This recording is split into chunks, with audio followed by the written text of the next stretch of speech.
Sorry. Everything just started. I apologize. I've set up something wrong in the new screen of OBS, and it just went live while I was away from the camera. Yeah, it was a black screen for like 10 seconds, and I was like, ah, shit, the screen went down. God damn it. You know, we're super professional here. Hello, everybody. Let me just check down here. Okay, yes, we're still good. We're okay. We're just professionals. Welcome to Tales of Pantheons, for another episode of Scion, a Game of Gods. You might not have seen us here for a little bit, because our last stream a couple weeks ago was on the Onyx Path convention, and it was awesome. So I am quickly, before we talk about a couple things, I'm going to quickly do our normal rounds and show off the new stream setup. As well, I've worked really hard on this over the course of the past couple days, so enjoy it. Tell me that I'm pretty. And then also just show off these amazing cast of characters who are going to be playing with me today. Sorry, I'm a little off guard as I walked away from my camera, walked back, and the stream was wrong. So yeah, we're going to start off with... and my buttons are wrong. That's okay, you know, I'm good at this. Em, go for it. Introduce yourself. Uh-oh. Hi! My name's Em. You can find me at d&amp on everything. If you missed the stream last week, you should go watch it. It was super awesome, and we all wanted to murder Doug once again, as usual. I play Cypher Wiley. I can't remember if I already said that, because now I'm also off guard. You never start with me. Yeah. Socials. It's you. Hey, how's it going, guys? Hi, I'm Victor Reyes. I'm being piloted by Boca. You could see me on Instagram and all other stuffs at Boca_bear. I am ready to kick some ass. We are in a new place, and I don't know, and I'm scared. Jordan, how about you? Hey, I'm Jordan. I pilot Jeremy Porter. It's good to be back. Yes, go check us out on the Plastic Ace Place channel and find our episode last week. It was indeed dope. You can find me at Jordan_Irby. I am very nervous. Camille. Hi, I'm Camille. I'm ready to fight Doug in a 7-Eleven parking lot right now, and I pilot Maggie Ray Hollis. Last couple weeks, was an absolute thrill, and I'm excited to see what Doug's going to throw at us this time. And speaking of throwing things at them, it's me. I'm Douglas. I'm the one that they all hate. And yeah, I'm the pilot of Tales of Pantheons. I'm the guy that writes this story, and I'm a little offended that it's a 7-Eleven parking lot that they're going to beat me up in, and not a Waffle House. That's where I want to die. No. Get the pic where you die? Well, no. Thank you for everybody. I mean, Waffle House has good food, so you get to have a good meal before. Are there Waffle Houses in Does he California? deserve a good meal? Yeah, there's Waffle Houses in California. Are Never there? seen Never been one. to a Waffle Never House. seen one. Really? I Are feel they, like I are they in have. LA? I think In so. LA, no. No? San Francisco? No. You know what? This is not the point. We're gonna move on from whether or Wow, not we there's got Waffle Houses. distracted fast. Yeah, we're not playing Scion today. We're just talking about where Waffle Houses are located. And they're located in New York City. But yeah, so the last Where you'll see us next. So the last episode was really, really awesome. If you guys missed it, we were over at the Plastic Age Plays channel, streaming for the Onyx Path convention. But go check out the VOD on Boca if you have the link and you want to post it. Go check out the VOD for our YouTube page. Go. Yeah, our YouTube page is doing really good right now. We've passed 100 subscribers. I want to do something. We have like 150 or something now, which is crazy to me.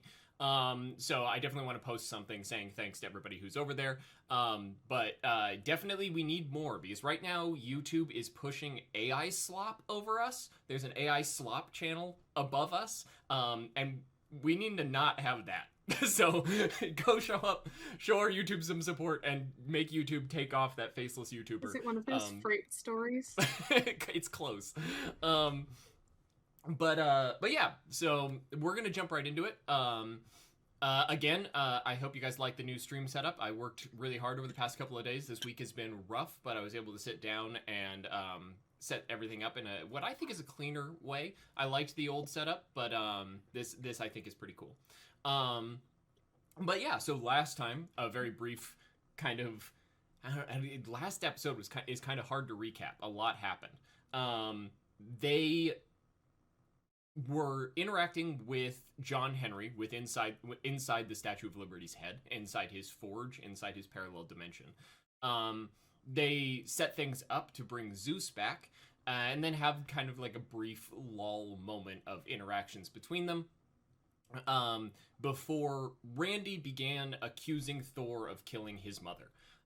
This kind of set a lot of things off in the chaos that was yet to come. After a back and forth between Randy and Thor, Thor had the realization that the woman that he killed was Angrboda, which, if you know anything about Norse mythology, was Loki's wife, and the mother of monsters. To which Randy then turned into a giant wolf and ripped Thor through dimensions and reality itself. In their brief retaliation of trying to figure out what the heck just happened, their best friend in the whole entire world, Michael, showed back up. But Michael was different from the last time that they saw him. Michael was covered in pustules and vomiting and sickly. He had gone from this perfect angelic being to a god of plagues and disease. They fought him, and they won. They beat him. All the while, the Statue of Liberty was moving, being the Colossus of New York, and Buttons, the aforementioned octopus, helped them return the Statue of Liberty to its place. After beating Michael, though, Michael crawled away, to which Victoria, who has been with them since the very beginning of this campaign, exited the head of the rotunda and walked up to Michael, to which Michael recognized her. But not as Victoria, as Uriel, the leader of this movement of archangels against all of the other gods. After she then turned Michael into ashes, they had a brief interaction with her where oh, thank you, Em. Everybody, round of applause for him. That's okay. I didn't realize it was going to show up for everyone. Sorry. But yeah, so they had a brief kind of confrontation with Victoria, which was a reveal that I absolutely adored. I'd been holding on and spreading little hints that Victoria was actually a bad guy since the very beginning, and I absolutely loved their reactions to it. It's a great moment. If you guys want to go back and watch that on the VOD, I will probably make more clips of it. It was a really solid sequence, and a reveal that I was looking forward to for, like 8 months now. But yeah, so that happened. They then chased, after she disappeared, they then chased Randy and Thor off into Central Park. When they got to Central Park, they were fighting each other, and Maggie jumped in to stop Randy from teleporting around, and Randy teleported both of them away. The rest of them, after bringing Zeus back, saw that the teleportation portal that Randy had gone through led back to Hephaestus' domain. This is a lot to catch up on. So much happened in the last episode. They then looked through the portal, saw that it went back to Hephaestus' domain, to which Jeremy then took everyone back to Hephaestus' domain to see that it wasn't as serene as it once was. What once was a giant forest surrounding a glowing sun was now a World War I-esque battleground. It was a no man's land, burnt and torched, angelic bullets flying in all directions. Fortifications had been put up, labs had been destroyed. A full-on war was going on the entire time that they've been gone. And as they know, time passes differently in Hephaestus' domain. So they currently have no idea how long this conflict has been happening. And the automatons seem very intent on protecting the sun in the center. And so Maggie and Randy appeared below the sun, and the rest of them appeared in a dilapidated lab above the sun. And that's where we left off. So we're going to jump right into it. Into the sun? Yeah, we're going to jump straight into the sun. But in honor of the episode after the 7th episode as before, I'm going to open with a brief little diatribe into other things going on in the world. A little glimpse at history, or a little glimpse at reality as your characters see it. So, we're going to get into that. A long time ago, in the 1600s, a ship sailed towards the coast of the colonies. Aboard it was not fruits or vegetables or clothing or weapons. It bared no cargo, only chains. Aboard that... No. That story's been told before. You all know already how Anansi came to the shores of America and got trapped like all the other gods, so I'm not going to talk about that now. I'm going to tell you guys something that you care about. History you might remember. Something that you've seen before. In 2001, in Las Vegas, while three losers slowly made their way to this stratosphere, not even a name to be recognized yet, a limousine tore down the streets of Las Vegas. A woman stood out of the top of the limousine, her long blonde hair flowing in the breeze as she screamed at the neon lights and the passers-by. After a few minutes of yelling and hollering and a smile on her face, she dropped back down into the limousine to look at her companion that was with her. A young woman with long, dark hair and olive skin. The woman with with dark hair and the blue dress looks at her and smiles and says, "You are crazy. I am so glad that I met you. This has been the best weekend ever." To which the woman with long blonde hair looks at her and goes, "You have no idea, Fatima. This is not even the beginning. There's a guy that you absolutely have to meet. He's going to pay for all of your drinks. It's going to be insane." The woman with long black hair looks at the woman with blonde and says, "You are the best person I've ever met, Victoria. The best." To which Victoria smiles, knowing what comes next. Knowing that the man that she's going to introduce her to is Ep8. Knowing that she's going to kill her. Knowing that she's going to steal her face. Now that's a history I think that needs to be repeated. That's a history that I think is important. That's a history that I think that you should know. All the meanwhile, within a parallel dimension that nobody knows exists, circles a blue sun. There are many men marching around the battlefield as cannons fire, artillery blasts, and flying golden tanks rattle out shell after shell. One angelic being walks into a tent where another one looks over battle maps and designs. He bows and he says, "Seraphim Commander, Sentinel, we have news from the surface." The Sentinel looks up at him and "Speak." "Michael has found the lost. We will have the keys shortly. Uriel is set to make moves as we speak." "Then we need to be done here. Wrap things up. We need to push past those automatons and get to the heart as soon as we possibly can. We have been fighting here for far too long. This was supposed to be an in-and-out mission, but we have taken too much time. So, let it be. A bell rings out. Single and solitary. But it rings so deeply to the Seraphim that cross the battle lines. Blood begins to trickle out of the mouth of the Sentinel. The eyes of the soldier that walked in begin to turn red.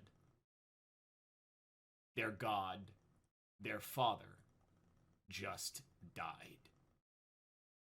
The Sentinel leaps over the table and rips the other Seraphim to pieces, eating his body as he goes. Amongst the battlefield, the Seraphim begin to move and dart amongst ranks, ripping wings off of bodies and killing everything that they can see. Cannons ring, guns fire, and you appear in the laboratory above the heart, above the sun. As you look down with Zeus and Thor and Hermes by your side, you watch as Maggie and Randy appear falling from seemingly nowhere below the sun below you. Zeus stares in awe at Hephaestus' domain. What do you do next? Gun. Just gun. You're just gonna gun. Nothing gun. Okay, so Zeus is over my arm. You said we're in the laboratory above the sun. Yes. You're in a dilapidated laboratory above the sun. Zeus is standing at the broken window. A window that you guys would recognize as one of the laboratories that extend from the surface of the cavern. So it's Victor, Cypher, Zeus, Jeremy in laboratory, and then With Hermes and Thor. With Hermes and Thor, and Camille and Randy underneath us. Maggie and Randy. Camille should yes. not be there. Yeah, Camille is not there. Apparently, Maggie. Boca just wants to kill me, so. True friend. So Victor takes the exit out of this entire situation and sits on the sideline, just watches everything happen. No, So we're inside the holy shit, I can talk. the The lab. place. Thank you. Yes. Yeah, you are inside the laboratory. If you remember the last time that you were here, when you teleported into this place the last time, you were in a laboratory that overlooked the cavern system and you could see the sun below. You're in the same lab. You appeared in the same place, but it's been bombed out. Like it's been shot at by tank rounds and all that kind of stuff. If it's all right with everybody else, I'm going to immediately start tearing through the halls looking for Hephaestus. Wow, it took me so long. Okay. So Cypher turns around and starts running, yelling for Hephaestus. Yeah. I see her. I see Cypher book it, and I try to stop her, but I'm also. The look on Victor's face is just very confused because a lot of information was just given to him. And now he's in a place again that he never truly understood. So he's like hesitant to do it, but then he realizes Hephaestus can hear everything, right? If Victor remembers correctly, and he instead of running, he calls out, Hephaestus, can you hear us? Hephaestus. Okay. So, Cypher, you begin to turn and move, calling for Hephaestus. Victor starts yelling for Hephaestus. Jeremy, is there anything you'd like to do in this exact moment? So we're standing at the glass is broken. Mhm. And you're saying the seraphim and angels are ripping each other to shreds? They're not even fighting the. So now that I understand that. So now that you look closer at it, if you're looking over the balcony, so you're seeing what is down below is conflict. It very much appears like if you imagine a World War I movie, battle lines and barricades, you can see, Jeremy, you particularly can see that there is a shimmering golden energy around the battlefield, something that you kind of feel in your gut and your ability to sense other domains is something that could block energy. Something that probably was built particularly to keep you from jumping straight in. Probably you in particular. They knew you could easily assume that they knew you would come back. But as you look closer, where you can see the battle happening between the automatons and the seraphim, so artillery rounds going off and hitting the battle lines as automatons are putting up defenses around the heart. You can also pick out that across the battlefield, seraphim are lunging at each other like wild animals, like vampires attacking prey and biting each other in the neck and ripping off each other's wings. So it's whatever's going on down there, there's like three fronts happening. It's the automatons versus the seraphim and the seraphim versus the seraphim. It's chaos. Okay. And you said there's an energy blocking us from. Seemingly, yeah. You'd be able to pick it out with your powers. Okay. I guess I would go to the window and just kind of stand shocked at the the stuff that's going on, kind of like analyzing it and shocked. And then just tell everyone else. It seems like it's going to be difficult to get down there. Not just regular means, but someone's powers is blocking us being able to get down there. As you say that, you look over your shoulder to say that, and you see Cypher begin to walk away, and Victor, you shout out Hephaestus kind of all simultaneously. And so as you guys are all coming to that realization of where you are, you watch as one of the screens against the back wall that has been cracked and is sitting at an angle that you used to talk to Hephaestus through all those years ago, or however long ago that was, slowly flickers, and a symbol appears on it. A symbol of a hammer hitting an anvil. And then it slowly flickers away. And just a blank screen again.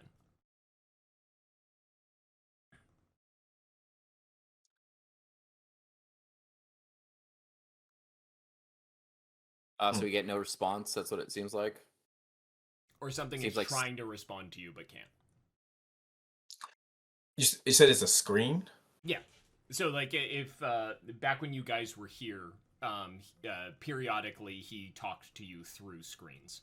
And, like, so there's screens in multiple rooms, and he would appear on the screens and talk to you. It's how he talked to you right before he gave you your relics. And so one of those screens just lit up, showed a symbol of a hammer and an anvil, and then slowly fizzled out and died. Okay. Victor's gonna like walk over quickly to the screen and try to examine it because he sees that it's broken, to see if he can like reconnect something, like maybe a cable got disconnected or something, and trying to like see if I can like reattach communication. Yeah, do you if I remember correctly, I've got technology, so I can help. Yeah, I was gonna say I was gonna go and help Boca, but I mean not Victor. But yeah, whoever wants to go. Are you still running? Are you still like just booking it? Because you're not gonna. Did you turn around? Did you hear it? Like, well, I didn't like book it. I just started like walking towards the hall and yelling for the fucker. But if you stood still, I probably noticed. I mean, I don't have that high of technology. I thought I remembered having a higher on. I've got 3 bubbles in technology. That's more than me. I also have 3. I have 2 in technology. If you want to do it, Jordan, go for it. No, go ahead. You already said it. It's fine. Yeah. If you want to do technology and 1 mental, and then you can add 2 dice for them assisting you. Okay. Sorry, I gotta get out my dice. Cypher, you have smaller hands. You can fiddle with these wires. I got big ass hands. Cypher's massive. Have you forgotten? We haven't said it in a while, so Boca forgot. I made a joke about it the other day, and I don't think anybody laughed. I thought we did. Sorry. I would have laughed if I processed it. Thank you. Thank you so much, They have more than 1 holy hand grenade. They have entire arsenals of holy hand grenades. Sorry, I gotta get out. Rabbit. Okay, 1, 2, 3, 4, 5, 6, 7, 8, 9. Okay, so I can roll 9 dice. And then do I have to hit a certain number? Yeah, so 7s are successes, and your difficulty is 4. He wants us to communicate. I did not realize how loud my dice would be. Was my dice just really loud? Okay, so I've got 2 successes on the first roll. While we're trying to like help her out and like point things out and all that stuff, I'm just keeping eyes on Zeus and seeing what his like physical reaction is. If he's like looking at something specifically, or he's just trying to keep his balance. He is. So Hermes is moving around trying to see how he can assist you guys. He's also picked up on what Jeremy has picked up on, is that his ability to teleport is probably not going to be useful here. So he's trying to think of how he can be helpful. But you notice immediately that Thor and Zeus are having a similar reaction. They are both staring at the sun. Though you might be able to pick up that Thor is looking at a slightly different location than Zeus is. Yes. I got 6 successes. Cool. You fix... Mayhaps 6, 7 successes. You fix the you get the screen back to working. It flickers back to life, and that symbol appears on the screen again. A hammer and an anvil. You like it kind of sits there as it like slowly rotates. Like imagine like a company symbol in like a lobby of like a big company, you know? Like there's just a screen with their symbol, like their logo just slowly rotating on the screen. That's kind of what it looks like. And then it flickers and a series of numbers appear on the screen. Don't make me write down numbers. A series of numbers appear on the screen, and then the large red letters that say testing, and then a series of numbers on the screen. So I guess we have to wait for it to rebuke. I think it's just calibrating itself. I hit it. No, I don't. No, I don't. Sorry. No, I don't. No, go for it. It might work. No, because Doug's gonna do that thing that he does when you're like, yeah, I gently tap it, and he's like, you smash it to death, and the person never recovers. And then you're like, it was a gentle tap, and he goes, no, it wasn't. I don't care if it be a gentle tap. Fuck you. It was one police officer. Yeah. I just imagine how they back in the olden days when we were kids, if the TV was like staticky, you hit the side of it and it fixed it. So. Yeah, that's why I was gonna do that, but I'm afraid that Doug is gonna decide that he's funny right now. I'm always funny. Looking. But okay. Yeah. Cypher, keep. Oh, okay. I gently. Okay. I don't break it. I know my strength by now. Yes. I gently hit the bitch in the same manner somebody would. Okay. If they were normal. Yeah. You tap Like it again, and the same thing repeats. It's a series of numbers that seem to be they're scaling, but there seem to be a separation of 3. And then the large red word testing. You would pick up as you're continuing to work on it that this is not a recalibration thing. This is the message on the screen. Puzzle. Can you roll, Boca? Can you help me out here? What would be a to remember something? What would you roll if I wanted to give you like a, hey, you guys might have forgotten this? I would go some type of resolve, and then either go integrity, or culture.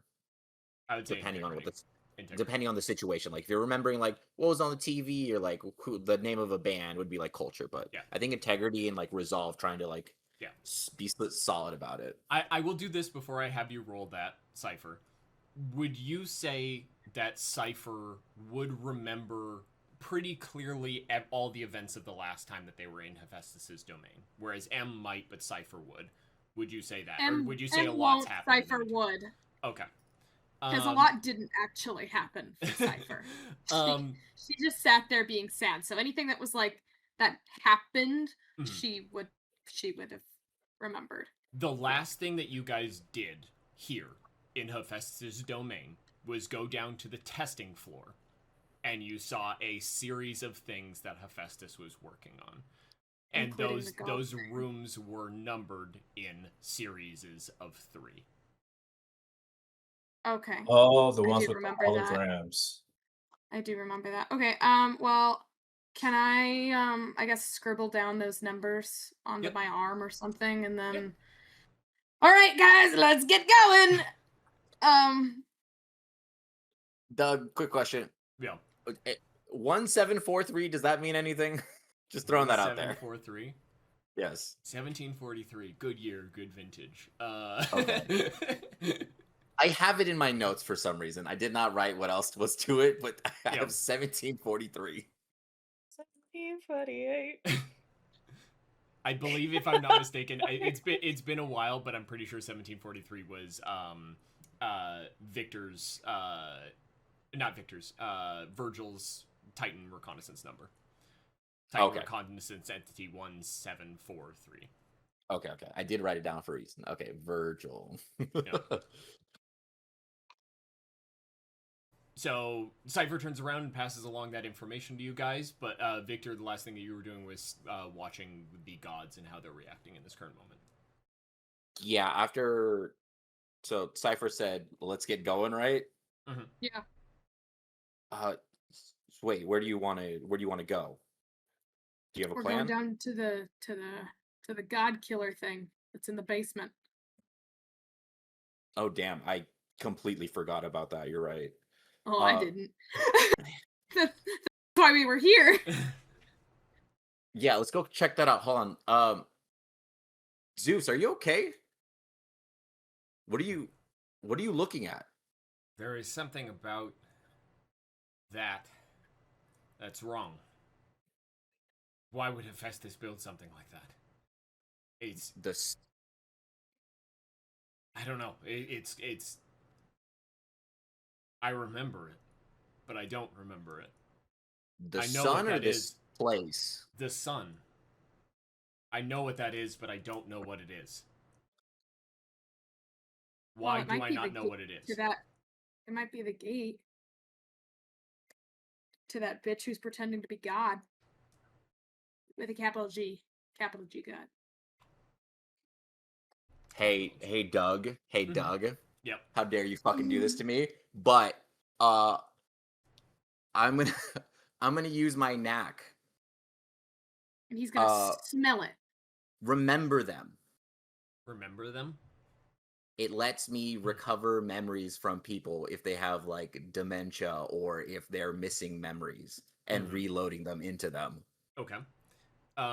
Does that have a antagonistic effect to things that are higher level than you?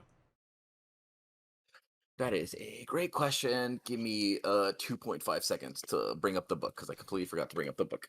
Okay. While you're doing okay, that, does anybody else want to do anything before you guys leave this room? Again, Thor is staring very blankly at the same place, or roughly the same place that Zeus is, and Hermes is kind of following Jeremy around, trying to see how he can be helpful. That's just pathetic. I guess I'm kind of like, I kind of ignore the fact that he's following me around like a puppy. It's kind of weird. But I guess before I leave to go where Cypher is, I'll check in with Thor. I say, hey, you all right? We have to help him. He nods down to where you can clearly see where Randy and Maggie are. And he goes, we have to help him. Yeah, we'll help him. That's weird. I know Wait, what help he is who? now. One you call Randy. I know who he is now. And it's not good that he feels this way. Not good that he's like this. Well, when we get to him and Maggie, then hopefully you guys can have a conversation. And not the type of conversation you guys had, 30 minutes ago to an hour. I was just doing my job. It's the issue with my brother. Most of us, when we create Scions, it's, I don't know. The Scions that I have are countless, and I don't remember any of their mothers' names. But Loki loved every single one of the mothers of his children. And there weren't many.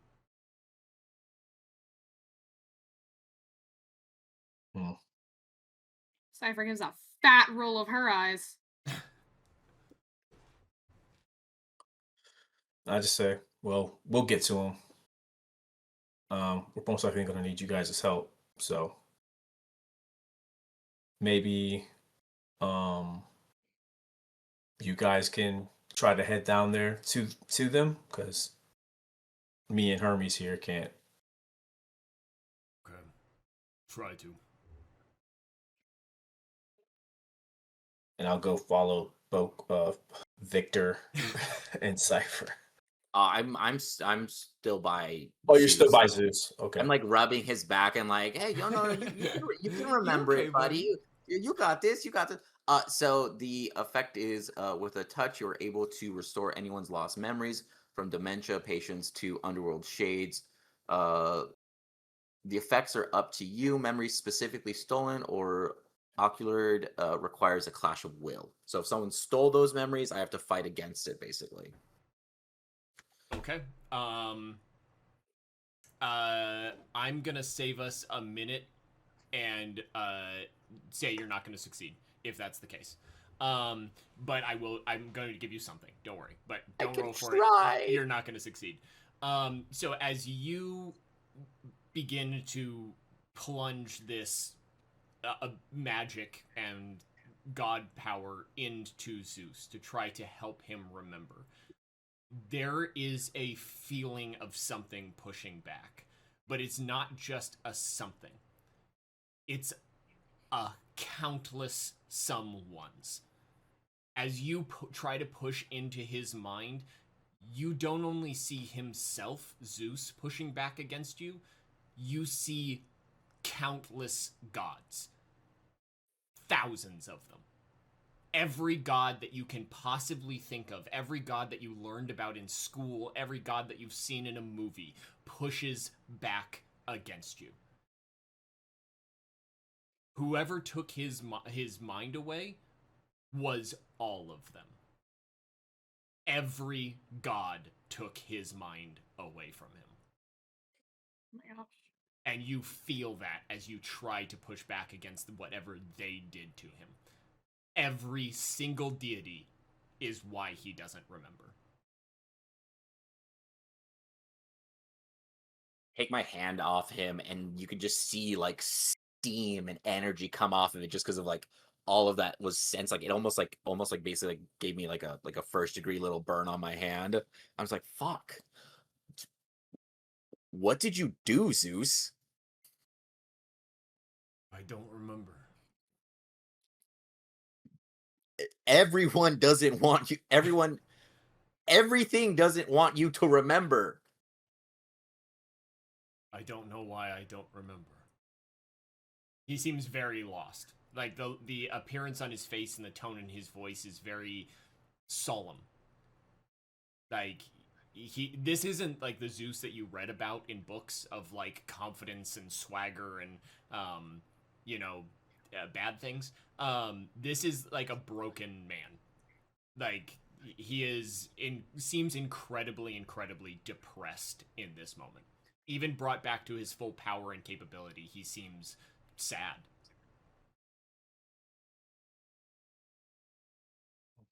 Can you still fight? Yeah, I can fight. I just don't know what's going on. I still remember everything, but there are blockers in my head. Something keeping me from understanding why that's there. I know why that's there. I know why Hephaestus built it, but I can't tell you why. And there's something else. It's something else. There was something that we locked away, something that we put away. Behind the door. But they don't want me to know. They don't want you to let it out. Why don't they want me to know? Because you are some sort of key, I'm guessing at this point. And that's why they stripped you of your god powers. Because you are one of the keys, maybe. And So with you knowing, you know how to open a door, a lock, you know how to let something out. So these past few hundred years of being lost, being a drunk in the Wild West, being a addict in the 70s, this few hundred years, the angels didn't do this to me. My friends did. The angels could be a part of it. What I saw was everything. Everything was trying to stop you. I need a minute. I'll follow you. I'll help you. I'll fight whatever you need me to fight, but just let me think. All right, we're gonna find our way down there. And then Victor kind of gives him another pat on the back and just take it easy. He nods. And you guys make your way out of the laboratory. Again, as you walk past, the screen flickers and shows the same images on the screen. Maggie, you fall from about 10 feet up. You crash down on the metal railing down below, but you don't hit metal. You hit fur and flesh and bone. As you kind of are comforted by the fall by something, your eyes kind of scan to what you fell on, and you see the blood red eyes of a wolf 3 times your size. And I know it's Randy, right? You can assume it's Randy. Okay. Randy, we can talk about this. You watch as its gums pull back and its fangs just bar, its gigantic teeth, the size of your hand, just inches away from your face. You wouldn't do this.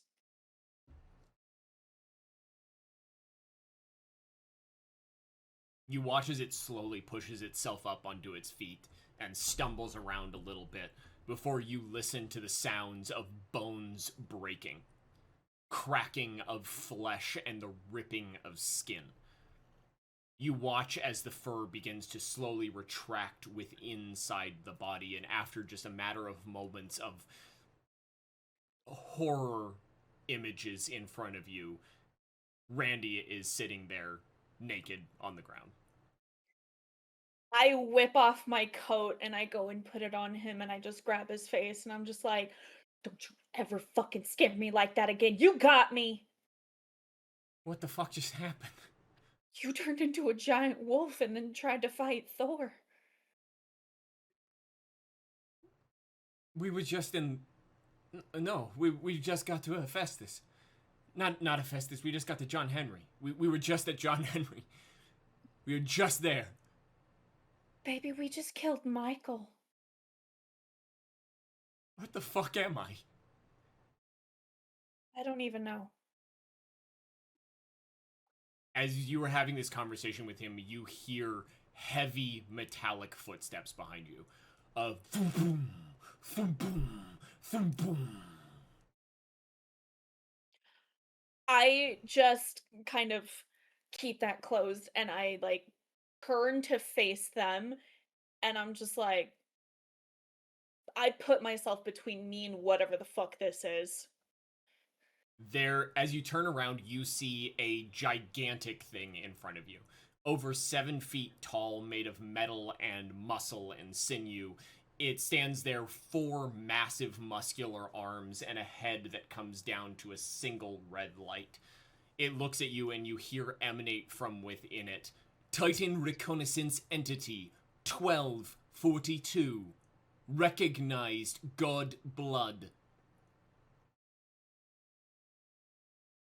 Titan Reconnaissance Entity recognizes presence of key. Nope, no key here. Are you Maggie Ray Hollis? Guilty as charged. Who wants to know? Titan Reconnaissance Entity requests you explain the presence of Zeus within the domain of Hephaestus.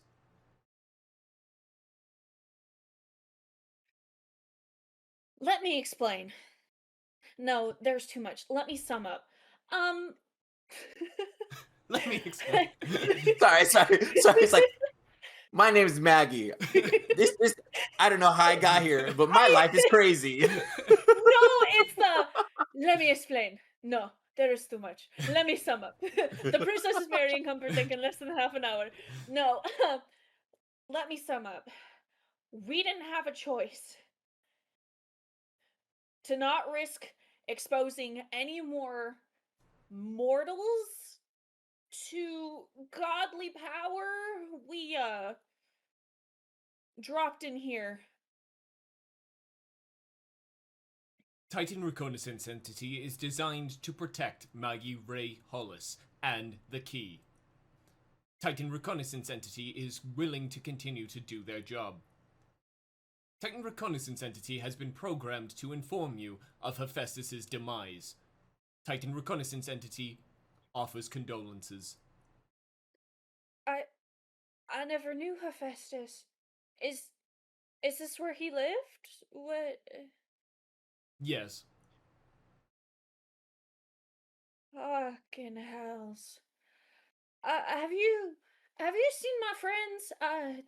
One of them is an older dude, likes to shake hands with everybody and say, "Hi, I'm Victor." The automaton slowly turns around and points up.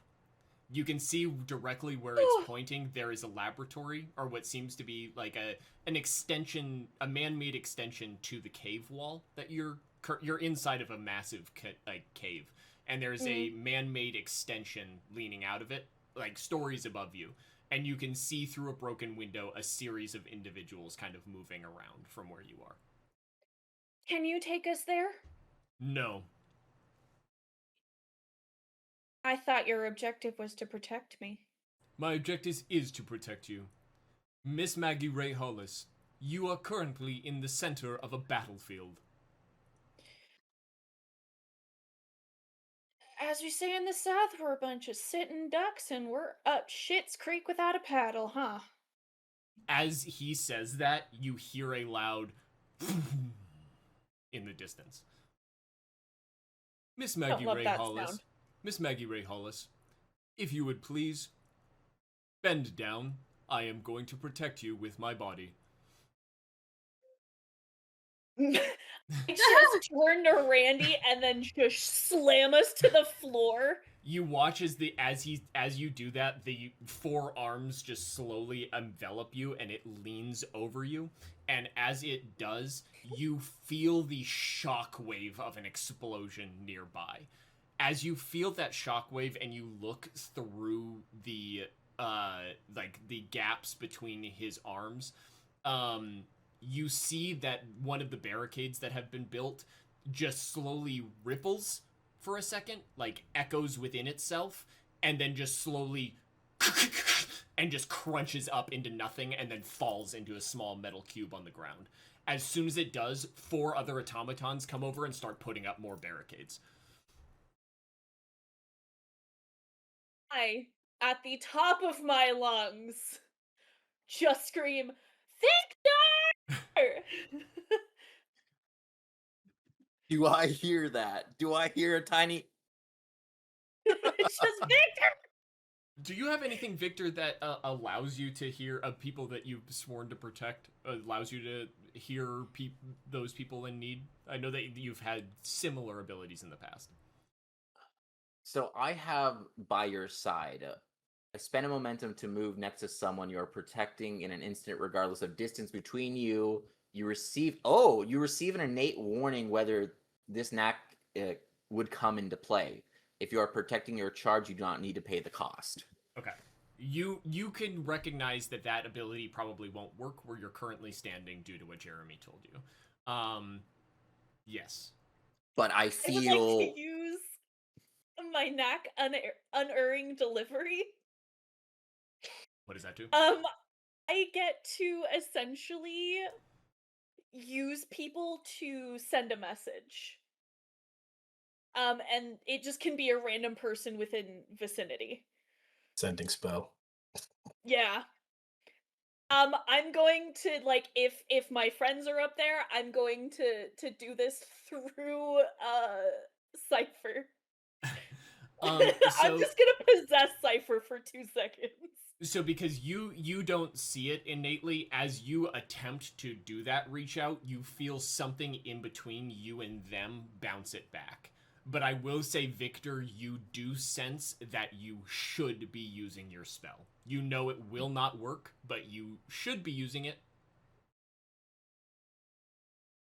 Yeah, we're running down. Like, are we running down the hallway? Or are we walking down the hallway? Or No, like, I think we should be running. Yeah. we're like booking down a hallway, and you see me just kind of stop, turn, and like attempt to do it, and just kind of like walk into the wall for a second because I thought it's gonna work, and I'm like, oh fuck, Got we so gotta worried. go. Yeah. Maggie is not safe, guys. We gotta go. What Sweet. makes you think that? Stuff it. We're gonna. Wait, I'll. can Jeremy not use his just regular speed? You can use I he have- can use your speed in the hallways. Just to clarify, you just couldn't just- go to them. just There's can't something teleport. in between you guys. Yeah. So groups. I say that, and I say I would try, but there's something blocking anybody from going in there. I don't know what it is, but it keeps us from getting there. But is it blocking you teleporting or you being I as can't. fast I as you can't. can? I can't teleport there. It Well, you won't can let run me. faster than me and Cypher. You need to get down there right now. Forget Okay. about us. Get to Maggie. Roger that. And that's all I say. I don't even say. I was like, got it, and then like the Right. Flash start running. Yep, you do. You start making your way down hallways that you remember from months ago, and especially you were training and mapping this place. So you start booking your way down. All of you start booking your way down, but Jeremy, you get down to the bottom floor first. You get down to the floor that is on level with what once was trees and is now a battlefield. Place that you remember before as the testing, what had doors down to the testing rooms. You can look out the glass windows. Many are shattered, many are broken. And at the end of that hallway, you see a figure.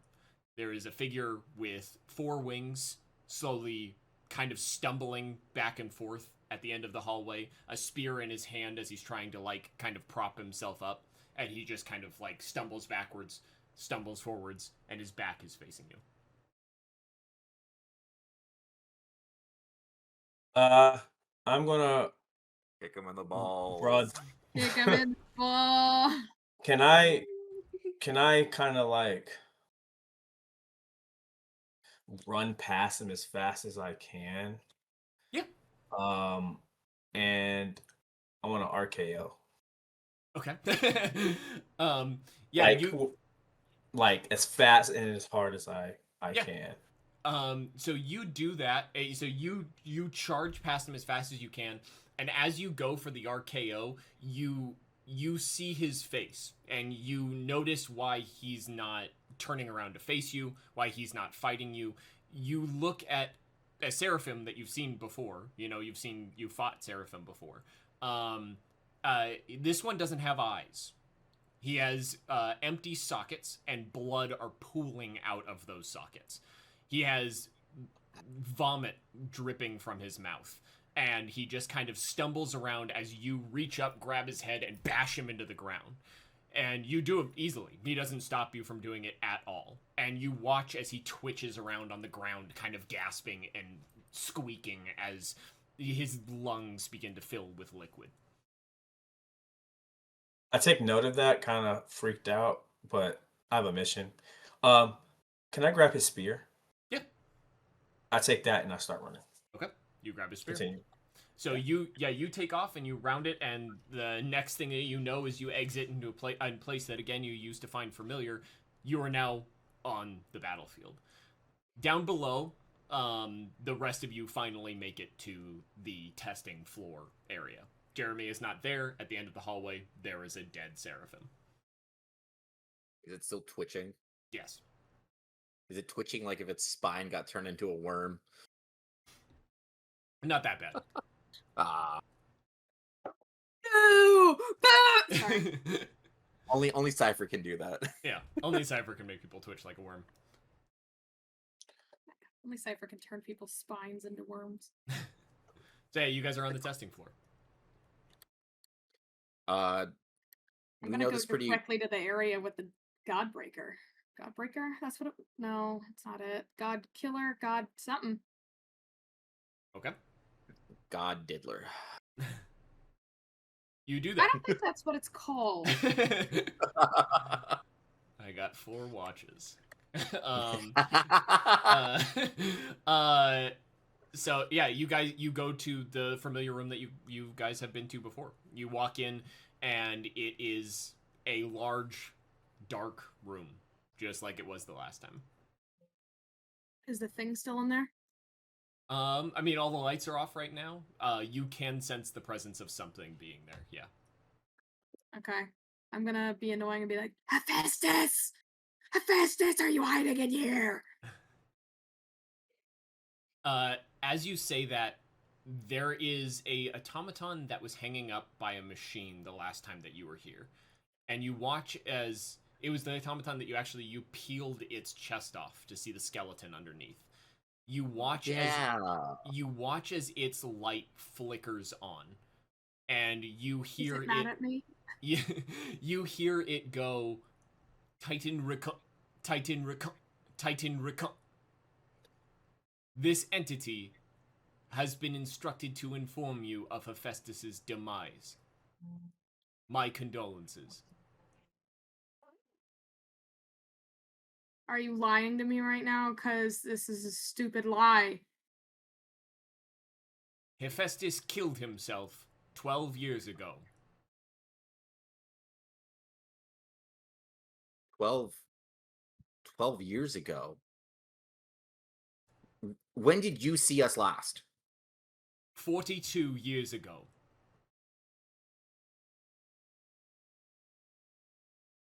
This place is fucked up.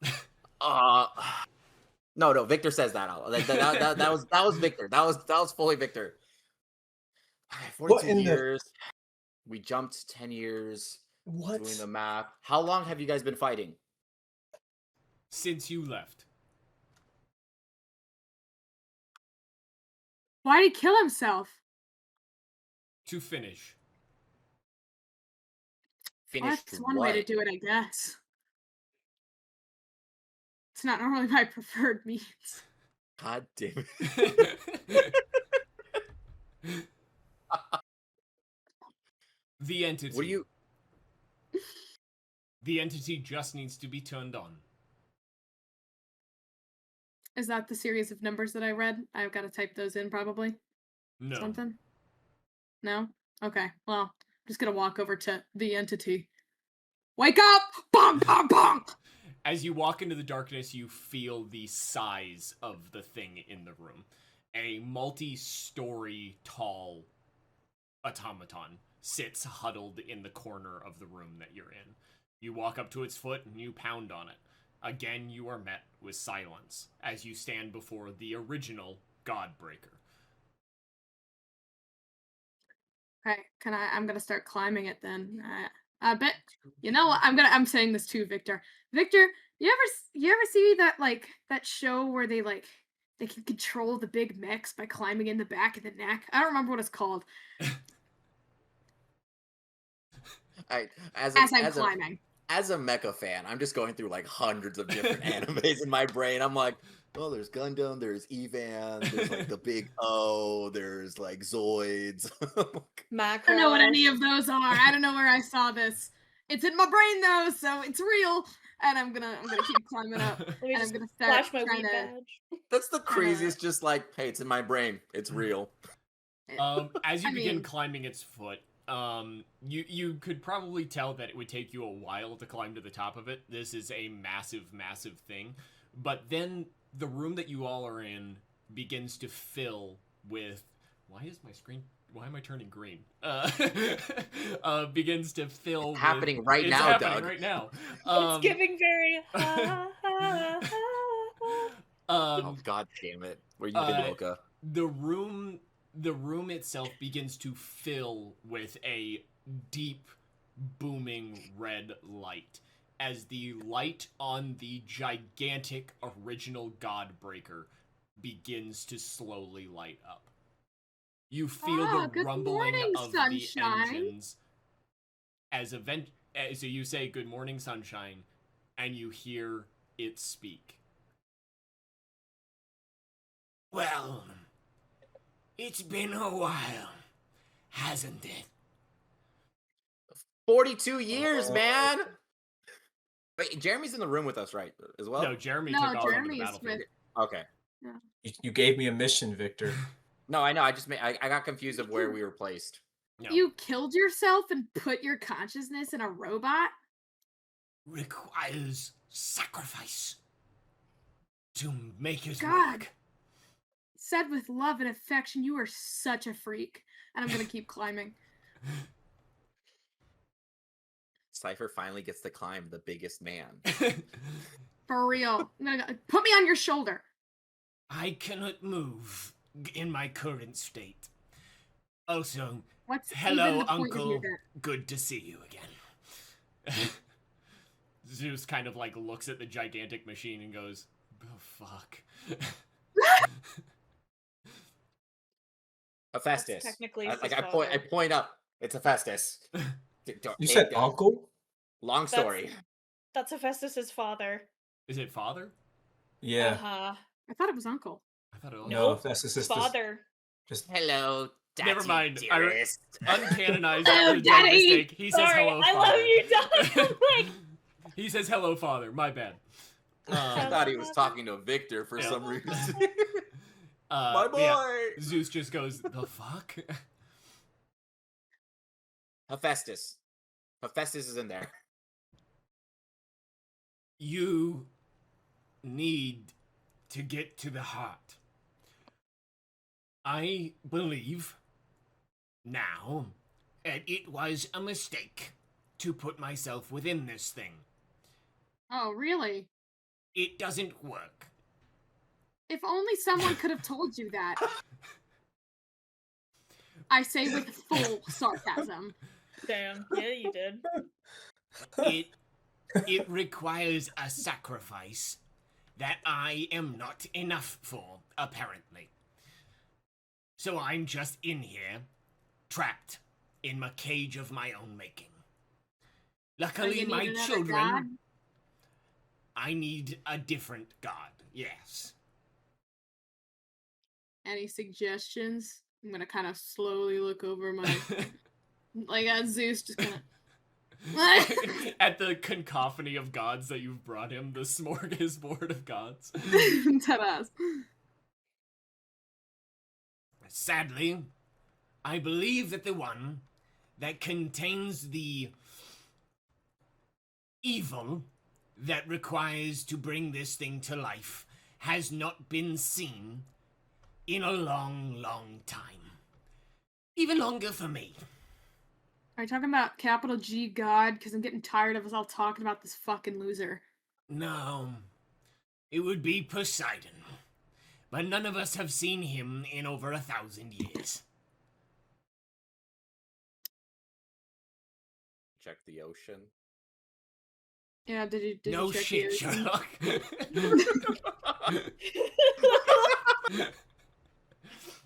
Sorry. Did you check all the lakes too? I don't think that he's the god of lakes. Her Lake God of, Michigan's like, pretty water, cool I right thought. now. He's the god of horses. I didn't check all the horses. Why Oh, didn't no. you check all the horses? You've had thousands of years Well, I mean, to get your own shit together, and you didn't do your own homework. You didn't check every horse. Oh no, he's on the My Little Pony forums. I ran across these people who claimed to be experts. They called themselves bronies, and they didn't help me at all. I need fan art of Hephaestus on a brony forum ASAP. Just hunched over. Apple space. But it is beside the point. You picked up on my messaging to find me so that I could talk to you, and here I am talking to you. You need to get to the heart. The heart is the only thing that they seemingly want. I don't know what's Where's the going on. heart? I've been trapped in here for a long time. But the Seraphim have been pushing towards the heart. What Stop heart? them. The heart, the giant blue thing in the center of my cave. The sun. Yes. The sun. You want me to stop them from getting to the fucking sun? The fuel for my forge. They need that for some reason that I do not know. How'd you make it? What is it made of? Know. I don't know. You found it? No, I made it, but I don't remember making it. Remember, this is just what's left of the guy who killed himself because he was fucking stupid. Real genius up in here, and I'm gonna flick the metal. You don't remember making this or finding it. Okay, we don't need to worry about the making, finding bullshit of it. What we need to worry about is getting this bad guy up and running. Zeus, hop on in there, why don't you? Zeus I don't think that's gonna work, Cypher. I think he said he need Poseidon. I was just fucking around. I thought we were still talking. Zeus a little bit. Zeus kind of like looks like amongst you and goes, so he can't remember it either. That's 2 gods now. What is that? Let's go for 3. Thor, what the fuck is that? How the fuck would I know? That's a better answer. I'm not a cousin fucking Greek. Shots fired. And I'm gonna high five the fuck out of him for that one. Go, hey! You run all the way from the foot of the Titan and you're just yeah. As I'm yelling, I'm going, hey! Dang, we got Pantheon versus Pantheon. Beef up in these And that's streets. on period. Hard to cut to when you said your aunt was hot. Hard cut to when you said you're off. In the VOD, you got. I didn't right know. here. I didn't know. We have the receipts. I didn't know, but I am glad that I can play into the archetype right now. The gods goes hard. The gods kind of like look amongst themselves as Zeus kind of looks over what remains of his son, and you kind of all have this moment of recognition that you are all just as lost. These gods, these things that are above you, have no fucking clue what's going on. You know more than they do.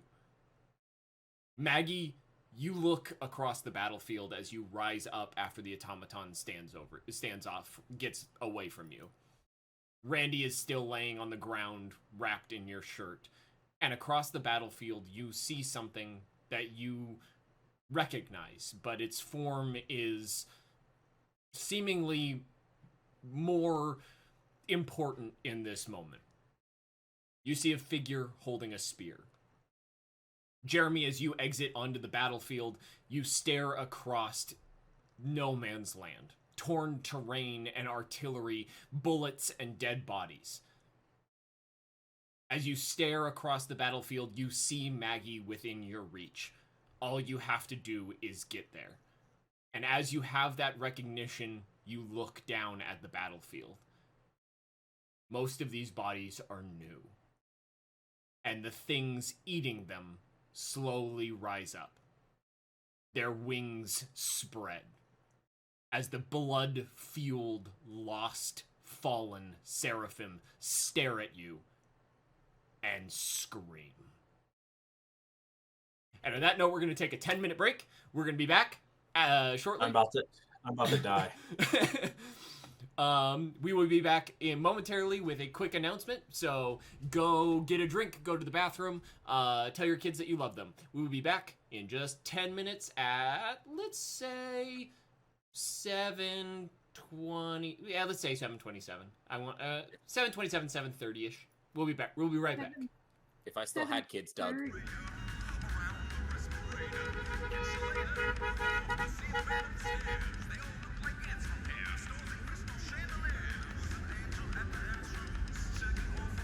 We are back. Hello.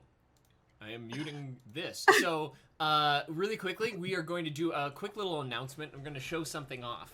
So, I'm going to see how professionally I can do this. I set this up like 5 minutes before stream, if that. So this might look a little funky, but bear with me.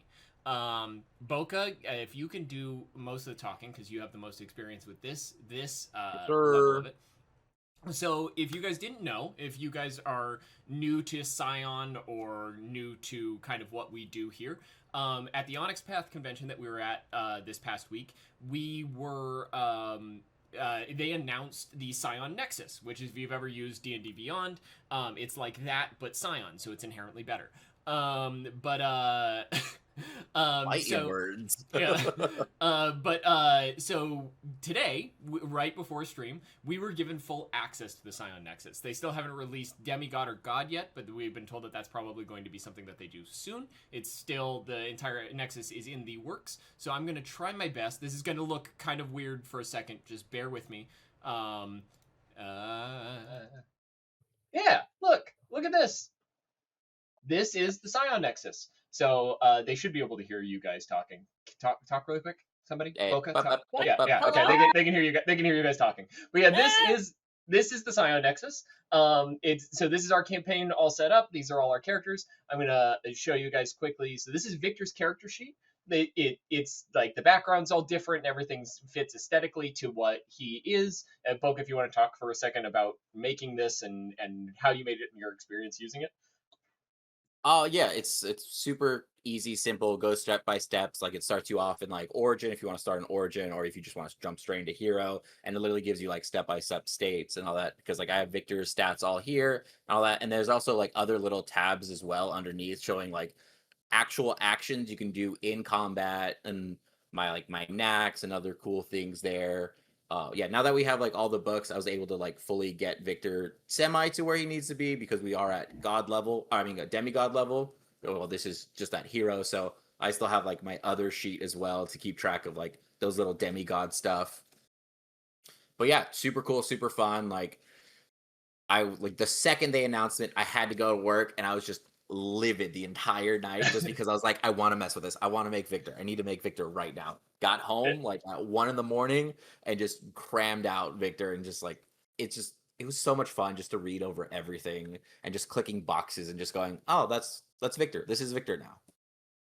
Yeah, he was texting us at like 3 a.m. saying that he was still working on it. So it's clearly fun and easy to use. But it also fixed, for me personally, it fixes one of my biggest issues with Scion, is that character creation is very complicated, because it is very freeing. You can basically do whatever you want in character creation in Scion. And so this allows, it takes out a big element for me as somebody who wants to get people into Scion, of that every single game that I've run of Scion, it's always been like, get through the character creation, I promise it's fun. And so this makes it incredibly more simple and incredibly more streamlined. I'm super hyped for it. Me and Boca were just talking right before stream. We might do a stream next Tuesday of just me and Boca hanging out, and anybody else who wants to join us, making a character. Maybe we make something interesting, a character you guys will see in the future. Who knows? Or maybe we just make Michael and laugh at him. I was gonna say, yeah, we can make Michael. I hate to see a bad bitch fall. But yeah, so that's a really cool thing. So we're probably gonna be talking about that in the future. Onyx Path has asked us very nicely to show it to you guys and show it off and show the cool ins and outs of it. And so yeah, it's a very cool program. Makes a lot of what makes Scion complicated a lot more streamlined. So I really hope that it leads to a lot more people playing Scion, because Scion is my favorite setting. This is my favorite tabletop game ever. Again, I wrote this campaign 10 years ago. And so it was very surreal for me, in particular with the Onyx Path convention, interacting with people who wrote the book that I based all this on when I was 19 years old. So yeah, just wanted to share that really quick before we hopped into things. Again, we're going to probably be talking about that soon as we get more used to the system and more used to the website. Yeah, so now back at it with the quickness. Jeremy, speaking of quickness, you stare across the battlefield. The Seraphim, what? What happened? M just messaged me something that I feel like I need to fix. When it does it again, I'll take a picture. Okay. Whatchamacallit? So, Jeremy, you stare across the battlefield. The Seraphim stare back at you, slowly twisting and turning, their bodies kind of breaking and twisting. You are witnessing Scions, essentially, who have lost their god, the thing that created them. You look over the battlefield of lost children to a father you killed. Blood pours out of their eyes, their mouths and teeth bared as feral animals. These scions of war, these seraphim, these angels, stare at you, and a battlefield is in between you and your allies. Technically, I did not kill him. Very clear.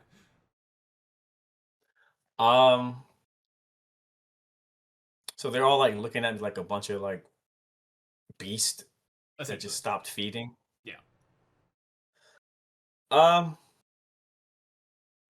Just going to try to find the best path and just run through. I don't know what to do. Onyx path? Onyx path convention, sorry. Yeah. I mean, I kind of like look. I'm like, okay. Yeah, and I'm focused on Maggie. Okay. So you begin looking for the best way through. The rest of the group downstairs, you have interacted with Hephaestus's remains, and what are you doing now? So wait, you're just stuck in there now, right? You can't transfer over to another body. Like I pull Virgil out, like a smaller Virgil, so we can get you out of there. So you're actually like useful, not just stuck in a big robot. No, sadly, I am trapped. I have tried most things, but when you do something to the extent of sacrificing your body to bring alive a colossus of thousands of souls, it's really bad in here. Are they? I wonder if any of that would have screaming at something you? to do with the fact that you murdered, like, lots of your own children. Oh, I didn't murder them. I just collected the dead. Anyway, yeah, so there's no way we can, like, help you into... Maybe you could share with Virgil. Well, what would be ideal is a resetting of all of this, which I believe that can be done, but the Seraphim have to be exiled from my plane of existence. Okay, yeah, so how do you suggest that we do that? Because if your guys couldn't do it... Perhaps shutting down the heart. It is the fuel of my forge. Everything Okay, so, like, comes from it. walk me through it, dog! That's what I'm asking! How do I shut down the heart? Go to it. And then what? I don't know. You don't know how to turn off your own shit. He doesn't know how he got it. He doesn't know if he made it. What's There's the a point lot of you? What is the point of you? Peak boomer. I feel like I'm plugging it back in again. That's how I feel right now. I feel like I'm You trying to tried turning it explain off to and the turning it back teacher, on. to the teacher that to turn on the projector screen, they have to click the on button. If you want me to be philosophical of what is the point of me, I don't know. I'm walking away, and I'm gonna turn around and Okay. go find the heart. Victor turns to Hermes and like, all right, probably going to be the same answer. Do you know what that is?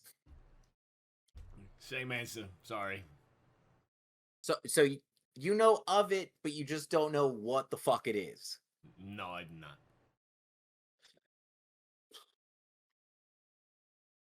All right, Hephaestus, turn off the sun. That's what we got to do. That's what I think you need to do. Maybe.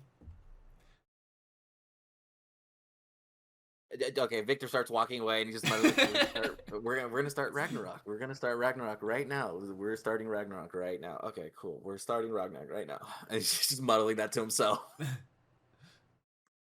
Working with this guy's a nightmare. Nightmare. Okay, you guys leave. Do you guys try to go follow the same relative path that Jeremy did to try to get out and towards the heart?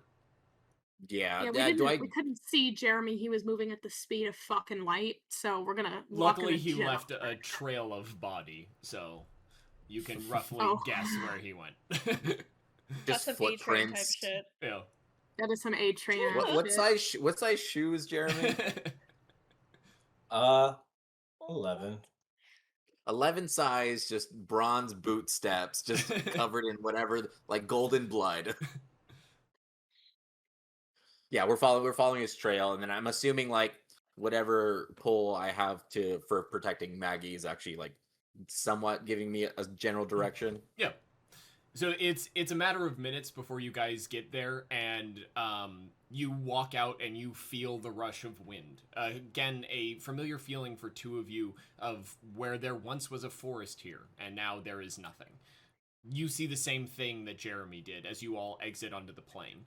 You see Seraphim ripping each other apart. You see the zombie-esque feral creatures with wings, massive wings towering behind them, jumping from thing to thing, ripping it to shreds.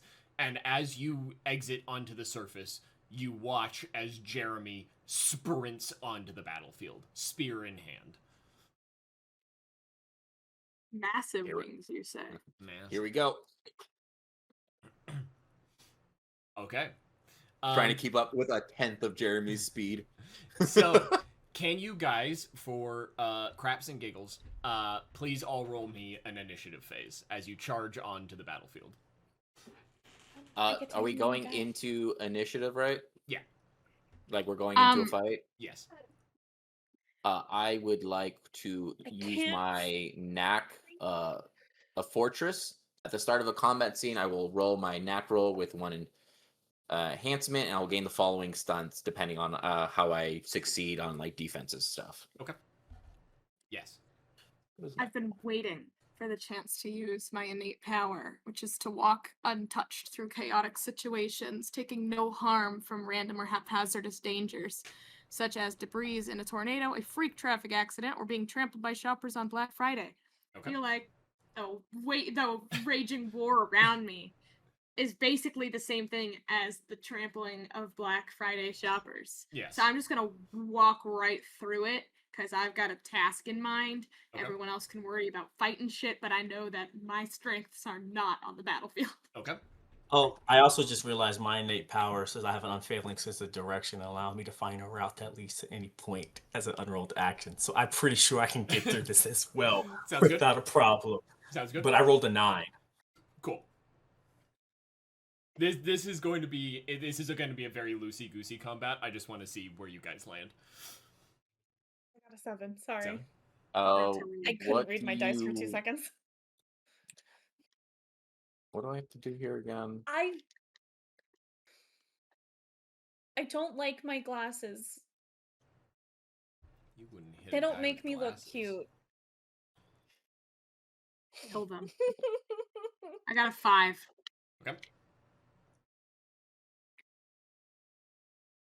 I don't look cute with my glasses on. I got a 10. I'm not M. Okay. Damn. You are faster than Jeremy. And then, well, it's just initiative. I'm just. Victor will move 2 feet, and that's it. Yeah, the tank is faster, so he just goes step. And then what did Ooh, you a piece get of on candy. What did you get on your roll for the defensive thing? 4 successes on my knack roll. Cool. And then now it's depending if I succeed or not. Whatever successes I get to add these extra little things when I do defensive actions. Okay. Yeah, you succeed. I would say you succeed with like a 2. Yeah. Cool. All right. So then, Victor, you go first. As Jeremy, as you start taking off across the battlefield, knowing exactly how to get through this forest. Not only does your god ability like guide you in that direction, but you've run through what was this forest countless times. You know how to get to the base of the sun. Things you only say in Scion. But yeah, you know how to get there. So you take off, and Victor and everybody else, you start to follow. So Victor, what do you do as you're charging through these countless lines of Seraphim? I'm gonna do the good old screaming Maggie! Maggie, where are you? Maggie! And then I'm just gonna basically just. So are there still trees up, or is it just like a flat plain of just like Flat plane. It's been leveled. Again, It imagine looks like a like- World War I movie. Like just what a trench? once, Just yeah, trench open- lines, barbed wire, like holes in the ground from explosions. This has been over the course of the past 42 years from them. It started where the Seraphim landed on the outskirts and have slowly pushed in, just falling back to this last location. The last fortress of Hephaestus' domain. That's what it looks Huh. like. How have they been able to like make more? That's crazy. Doug, Yes. if I can convince you, to use the snack in this moment, Lighthouse of Society. We live in a Because society. Indeed. What does it do? grounded. Essentially, in a tense, heated, or chaotic situation, I stand as a beacon of certain leadership. And my presence is a bulwark against fear and panic. And I would like to use that so they're I'm easier to locate Yeah. for Victor. Yeah. So yeah, so Okay. you use that in like a pre-turn, and basically as you guys are all moving, you kind of sense the energy of Maggie and where it's coming from. So you all know where you need to go. So for locating a direction is not going to be an issue. It's just getting there. He could probably sniff me out. There's a lot of things going on. Uh, so yeah, Victor is going to activate his gauntlets and do a similar kind of shield, like when he did on the train against Michael the first time, and Yeah. kind of make a barricade peak. So he's just like running like full like football tackle, arms underneath stance, just trying to run through as much as he can. Okay. Like, because I see Cypher walking. Not walking. You're running with a sense of just like nothing's gonna hit me. Well, she doesn't know nothing's gonna hit her. It just like that's just the innate power. So like she's running and she looks concerned, but super conveniently things are just happening like around her. It's like the slow motion scene in like fucking Harry Potter, like 8, when like they're going through the battle and they don't get hit by fucking anything for some reason.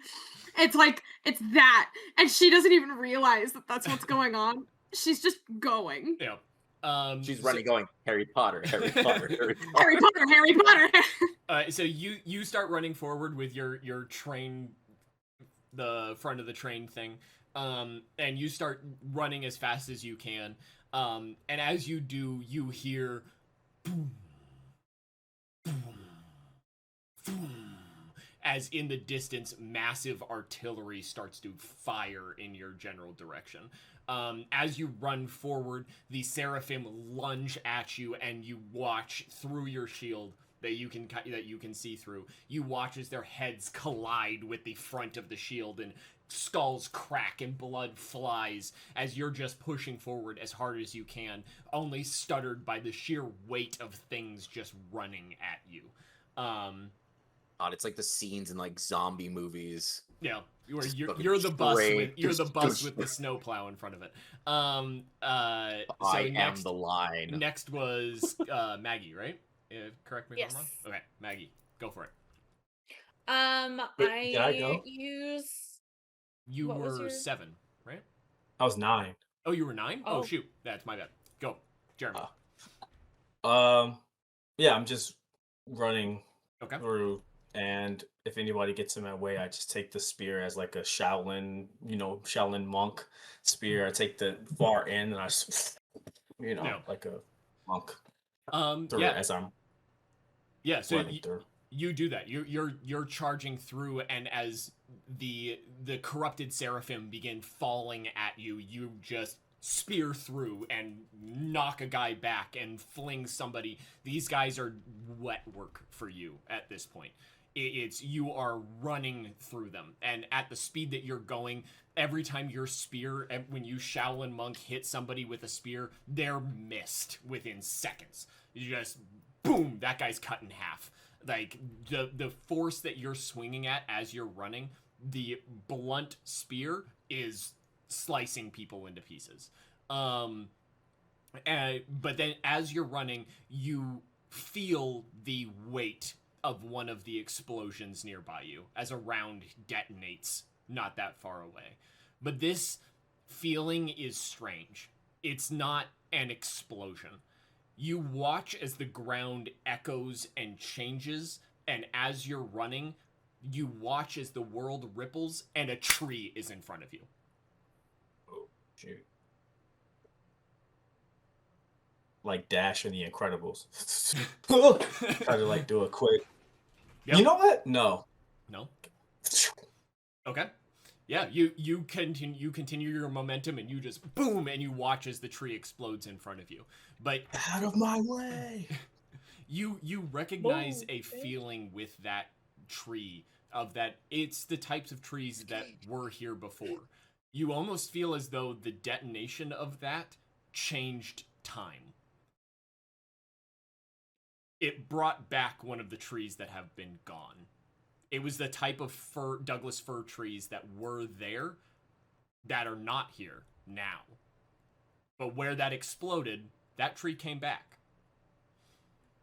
Can I make a mental note of where that is? Is that a way for me to do that? Do I need Yeah. to roll?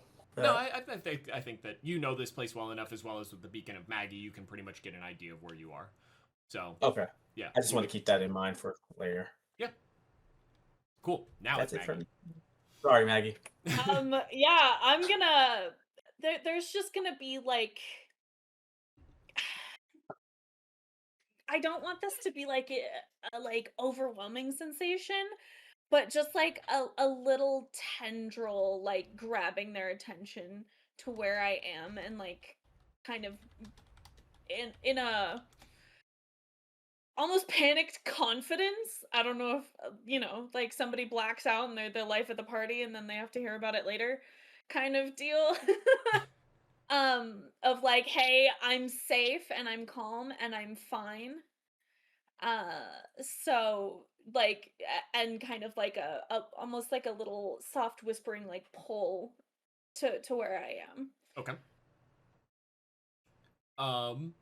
Yeah.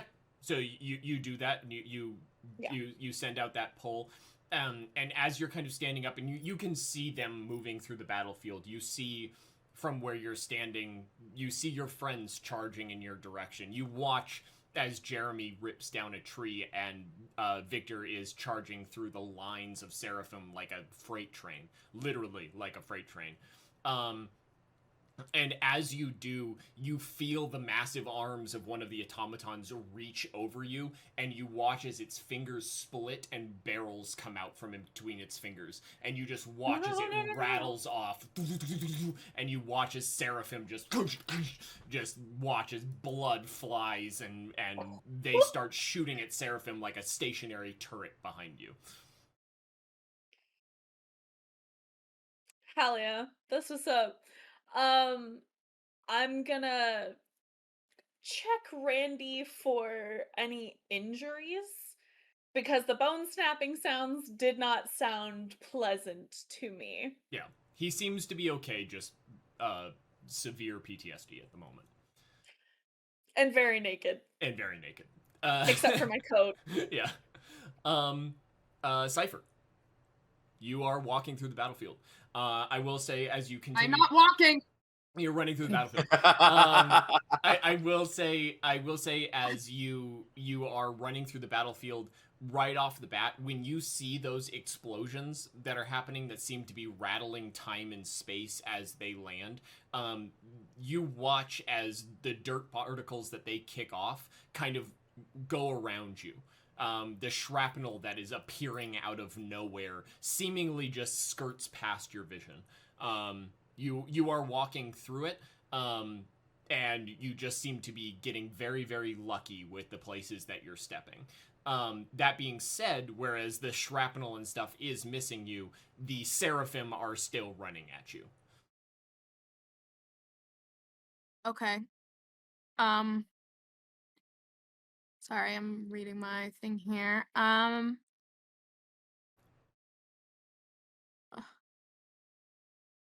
What the Doug, fuck, dog? this is just okay. me. Just go for it. No, go for it. I was just like, You got fucking time bullets, brother? You got time bullets? That's crazy. Okay. You think The they'd just be using Seraphim normal are. AR-15s? I mean, are they like? Explain to me how they're moving at me so that I can see if my funny little thing here is gonna work. Are they like line charging? Like, are they in a small groups like so that? Or small? I would say small groups. So it's so there are like, imagine that it was a line of a battlefield, you know. So like guys coming up in reserves, like filling out trenches and stuff like that. But they're slowly becoming almost zombies. So basically what's coming at you is a bunch of seraphim that are stumbling around but like running zombies from like 28 days later. They're just kind of like flailing and running in groups, but not really any organization to them. are they seemingly like at all in control of their own movement? Or like, no, not that's not what I meant. Are they reacting to the environment? Not Like, particularly. if they walked into a fire, if they were walking towards fire, would they move out of the way or continue straight forward? They seem to be of a sole purpose of wanting to eat you. I'm gonna try something anyway. Go for it. I would like to use my ephemera, and you can create the illusory image of a object up to the size of a car. The illusion is lifelike and seems completely authentic, but it has no physical substance and cannot exert force or cause harm. It can move, but it must remain within the boon's range. Blah blah blah blah blah. Okay. Goal is I want it to look like a straight wall has just appeared in front of them. Okay. Like a brick wall, so that they are confused into stopping moving towards us. Yeah. So you do that. You throw up that wall, and as people are darting in various different directions, you can't create a wall big enough to like the whole battlefield.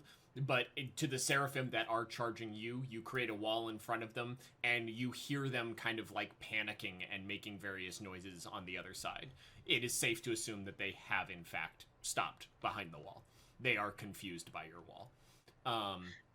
As I move past, because it's my illusion, I want the wall to shift with me. Yeah. So that they can't see me or Victor. Yeah. You as you do that, you hear what almost sounds like speech patterns, like they're talking to each other. But it seems very garbled, so much that you can't make out what they're saying. But it almost sounds as though they're trying to talk. But you can tell that they're not crossing that boundary. You have convinced them that there is a wall in front of them out of nowhere. Perfect. Cool. Goal would be that just I keep doing that every time I pass a group of them.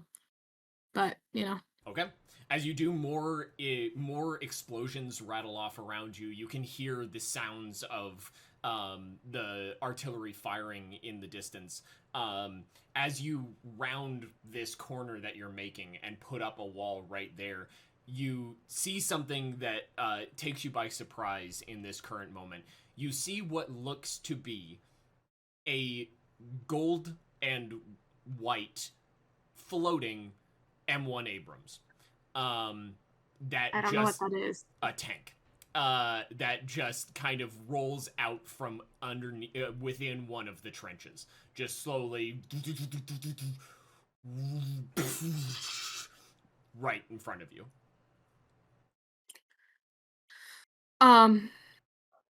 Interesting. Didn't know we were playing Call of Duty Zombies. Literally? Is it being controlled by somebody? It very well might be. But we're going back to the top of the round. So, Victor. How much? I see the beacon, right? I see like or something. You guys are making significant progress. You guys are pushing through these lines, knocking out these infected seraphim or whatever the hell they are. Well, you know, if it ain't broke, we charge again, and we keep running forward. And I just try to get to the center, or because Maggie's like right under the sun, right? Yes. It's pretty warm in here, I ain't gonna lie. Randy's sweating. He's naked.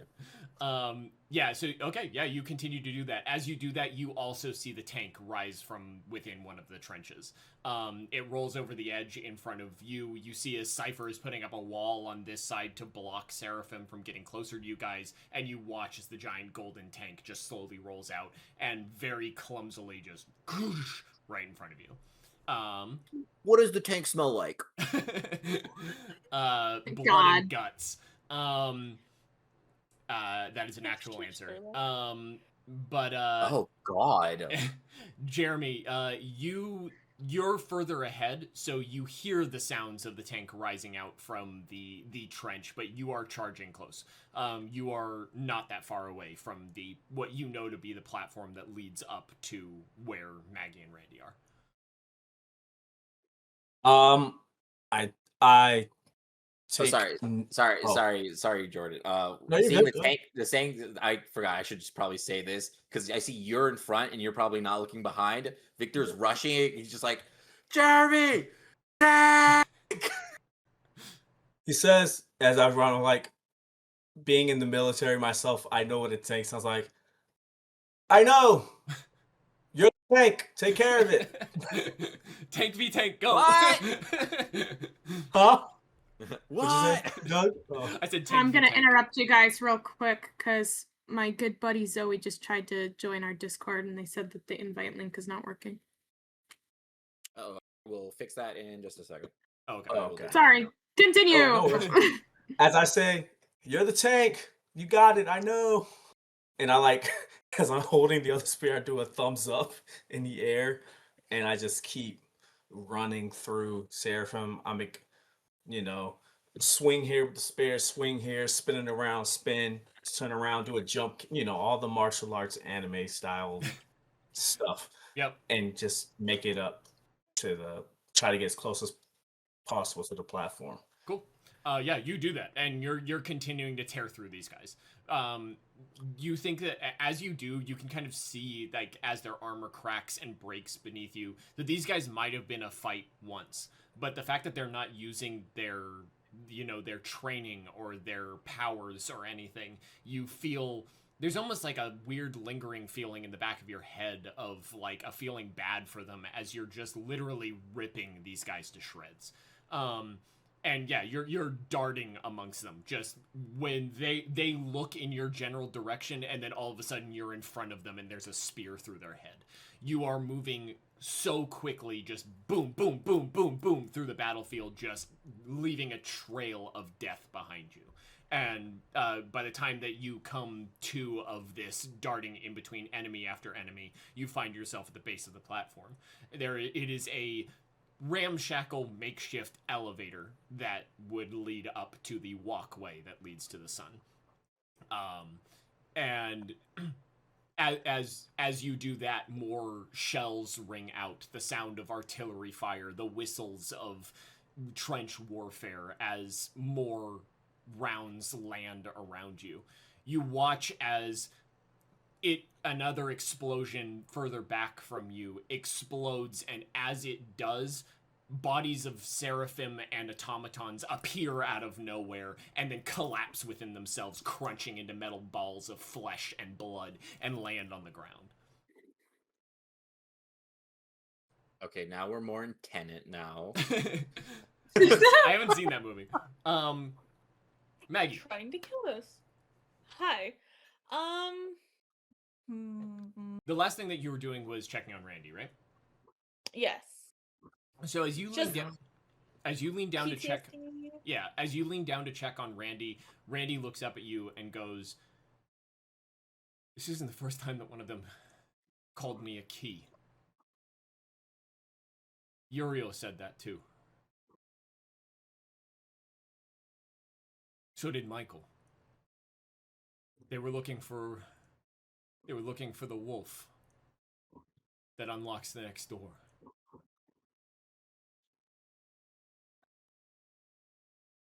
The automatons are losing. You can see that. They can't get me.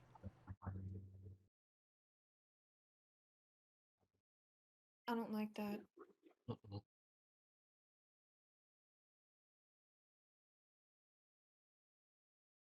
All I've ever wanted was to help.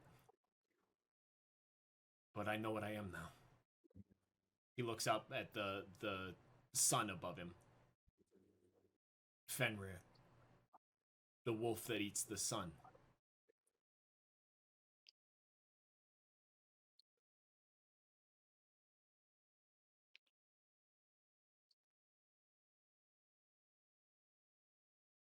You fucking do it, Randy. Don't you I fucking swear do to it. God. I Don't Do fucking it, swear. do it. Randy. I Don't do it, swear. Randy.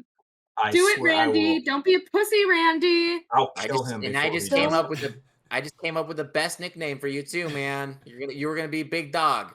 I'm already wanting to beat the shit out of him. I swear to God. He looks I'm gonna back. beat the shit out of him. He looks back down at you, Maggie, and he goes, "You have to kill me."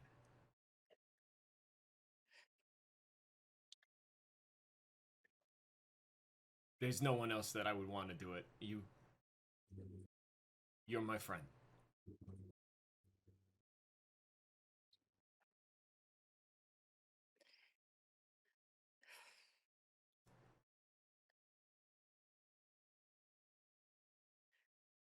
Ooh, side note, Doug, would his spirit still be around?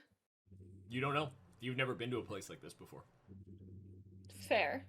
The closest thing that you can remember to a feeling like this would be Ep8's place, and you know that souls did not leave that. Yeah. Send him to your dad.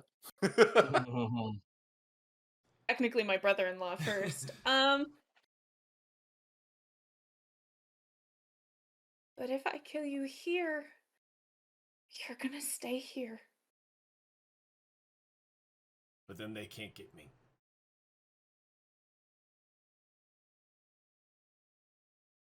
If this is how bad it's getting here, with the time nonsense, how long before Uriel shows up?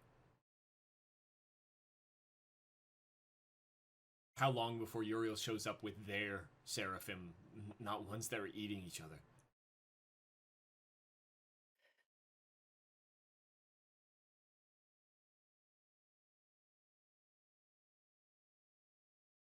If there's a way to get your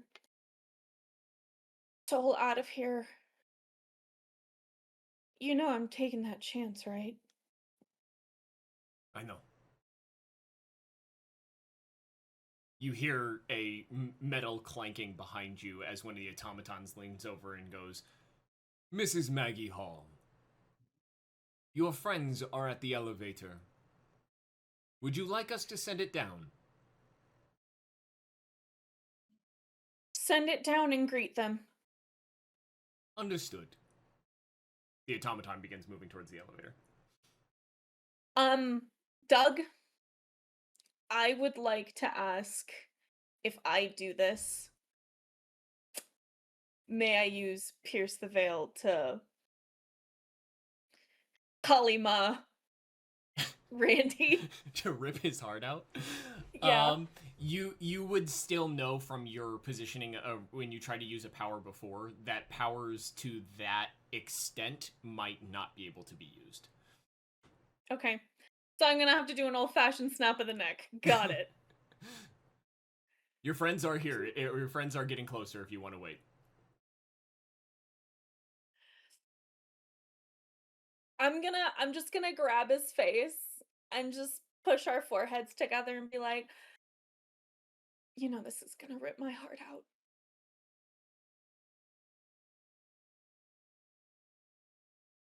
Trust me. You don't know what it's gonna do to mine. I don't want you to go though. I wish I was just some guy again. You'll always be just some guy to me. And while that conversation is happening,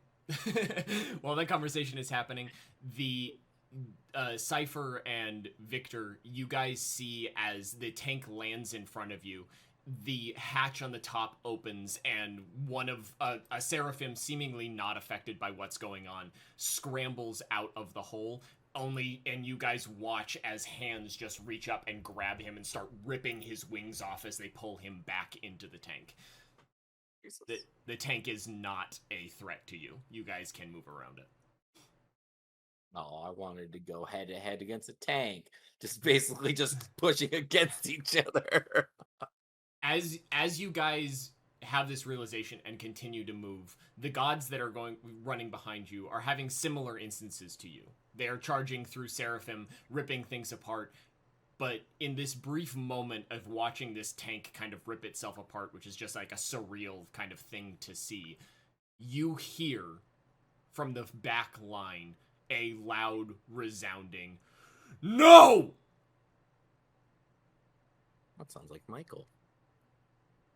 You look over your shoulders to see dead. you see Thor as Thor begins to book it.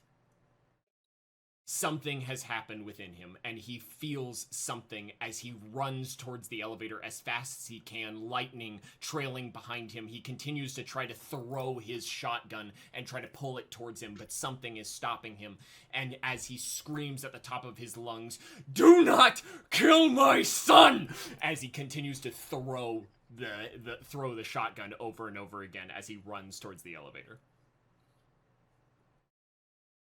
Whose son is dying?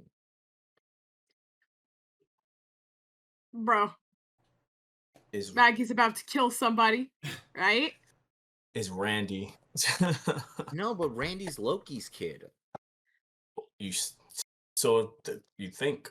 Apparently not. Doug wouldn't fuck with Norse myth like Their this brother. much.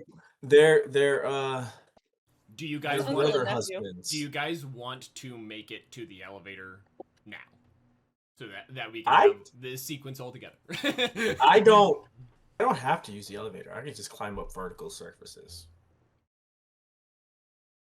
Damn, but the rest of us can't, so yeah. True. Did my light change? I keep turning I was doing green. a Something's fucking going on. vertical- My Up light the died like an wall. hour ago, so It's giving very much a Twilight filter, Yeah. Doug. I look more like warm. It's than the skin usual. of a killer, Bella. So okay, yeah, you guys make it to the elevator. The elevator makes it down, and the elevator starts taking you guys back up. The elevator clinks to the surface as Maggie, you wrap your hands around Randy's head. And now Thor murders Maggie in cold blood. There are tears like just down her face. You guys all reach to the top, and you see what's happening.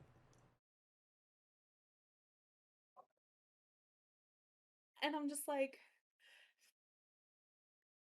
please forgive me for this. I never held it against you. And I'm just gonna crank that soldier boy. you're fucking Goddamn. wild, Camille. Now watch me. You. So yeah, you put all of your energy of a god into snapping his neck. Yep. Do you want to say anything? And I'm just gonna like hold him and collapse to the floor, and it's not sobbing at this point, it is screaming. It is animalistic. It is just pain. As you feel the snap and you feel as nothing resists you, the power that he had to kind of pull away from you before doesn't come into play because he's letting this happen. You snap and you hear the whelp of a dog as what lands in your arms isn't Randy, it's a small, scared little wolf. You are diabolical. And it rests there, limp, on your shoulder.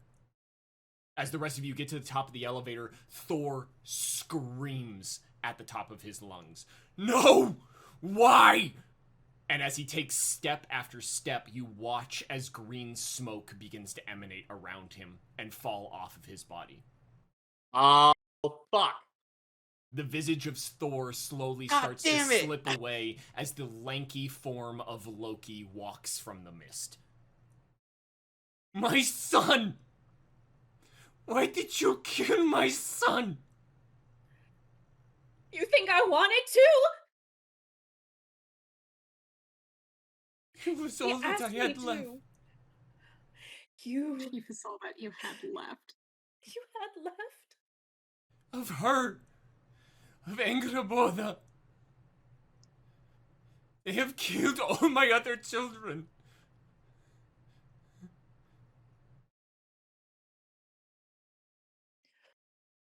Well, it's a good thing you can make more. I didn't enjoy it. I still have the spear. You do. I'm gonna hurl it at once. If I see that it's locally, I'm going to hurl that spear as hard and as fast as I can. Because from what I remember, this is all his fault. Yeah! Fuck you, Dad! I'm But literally yeah, going to that kid was all you had left! like in Greek Olympian fashion, I'm going to do a couple of spins and You do that. You throw the spear, and you watch it soar through the air. As it does, and as it gets closer and closer to Loki, you feel something strange about what you've just thrown. The spear that you threw is not the spear that was in your hand a second ago. he did some dumb shit. Yeah, he did. It is a much more ornate spear. A much prettier spear, covered in Norse runes. And you watch it pierce Loki's back. Go through to the other side, and Loki cries out. Yeah! As he collapses to his knees and falls forward, the spear sticking into the ground. Was he facing away from me? Yeah, he was running towards Maggie. I wasn't there yet. I see what you mean. Yeah. I turn towards him with the... This wolf pup is not alive, right? Mm-mm. Yep. I'm just gonna get eye level with him and go, if you wanted him safe, you should have never involved him in the first place. I didn't. I kept all of my children away. I'm gonna interrupt. I'm gonna interrupt him just point blank, and as I walk forward, I'm gonna grab the fucker by the hair and just start dragging him over to the corner. You can't drag him anywhere. He is pinned to the ground. Okay, I'm pulling out the fucking spear then, I guess. I'm dragging him away, because I'm taking him away from this situation. Pulling out the spear. And then I am hitting him with the good old his own damn blood. Cutting myself open, giving him my blood. Heal up, let's go. Surely this'll work. You watch as it does in fact work. The wound begins to close, but he stays kneeling in front of you. You watch as he looks up at you and he goes, I tried to keep you away. Oh, shut the fuck up. Just shut the fuck up. Not another word from you.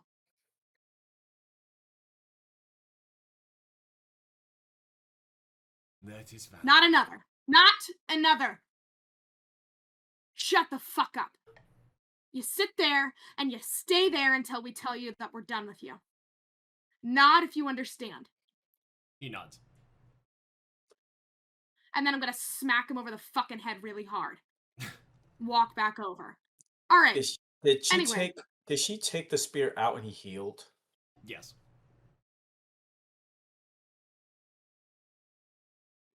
The reason I did that, by the way. No, Jeremy would be pissed. I'm not pissed at it, but Jeremy would be very pissed. I just because Cypher did have a little bit of an internal panic of oh my god, they just killed me fucking dad. No, so fine. she did rip that bitch out and walk away and heal him. And put him in the corner. And then she's gonna look at all of you guys and she's gonna go, I get that he's caused problems for all of you, but he's mine. I don't even know him. I just keep walking. I just keep walking towards him to where you are. I'm I body just- blocking the fuck out of you, dog. You can. I'm gonna keep walking, and if um, I can grab the spear, I'm gonna. Oh, go ahead, Duff. no, is an in-character interruption. But if you go to reach for the spear, you reach for the spear, and you do notice more clearly the distinct difference to the spear that you were holding before. What you're holding right now looks like an Old Norse boar spear rather than a hoplite spear, which is what you took before. It's covered in runes and various different like symbols and imagery. How this transformed into this, you have no idea. But it is not the spear that you threw. I take note. You're standing in the way, right, Cypher? Yeah, if you keep trying to push past, I'm gonna use my. I'm just gonna enforcing the look at you. boundary. I'm just gonna look at you, and I'm gonna say, "You need to move." You don't get to kill my dad. I do. Do it. Right here. Not yet. Right now. Guys, Not yet. Victor, Is that Loki talking right now? One it- second. It is Zeus. Zeus. Okay. Zeus quietly goes, guys, We've got bigger fish to fucking fry. What's going on? what's that? Please It's be the right tank. behind me, isn't Please be it? the tank. You guys are gonna want to see this. As you guys turn to look, I'm assuming you all kind of look in the direction that he's pointing. Yeah. There is a little green spark that is slowly rising from the wolf. It slowly works its way up and dances through the air. No. For a God, who could have briefest, seen this coming? for a briefest of moments, you hear the sound of whales and the ocean. Calls of something lost and something forgotten. As the little green spark slowly works its way into the blue sun. No. No. I'm gonna look at Loki real quick and go, can you stop that before that happens? I do not know what that is. I said no fucking words! Nod or shake your head! He shakes his head. Can I move? I'm gonna fucking sew your mouth shut. Can I use my next step sideways to teleport there? Teleport to the sun? I've hit it with a force. Yeah. Yeah. It is Okay. floating up in the air, but you can do that if you'd like. Well, you said it was floating towards the sun, right? Yes. So it had the green dot has entered into the sun. So you are if you wanted to Too late. teleport, you'd be teleporting into the sun. You can do that. I'm not going to stop you. No, I was trying to teleport to stop to block it, but you said it already did. Yeah. So like while you guys were all doing this, the dot has been going up. It just was unnoticed because of the chaos. I will teleport to it after giving Cypher the spear, but I'll teleport there to try to get to it, not into the sun, but I know I'm going to be too late out of character. So, but Okay. I'm going to try to get it and like be too late. Yeah. So yeah, Jeremy disappears for a moment and reappears as his hand is like reaching towards it, just missing it by millimeters. Go for it. I'm gonna try calling out to it since I think I know who it is. Mhm. Talking to the dead. Yeah. Fenrir? You hear a slight voice as though filled by sounds around it, almost as if whoever you're talking to is standing by a beach. This isn't what I expected.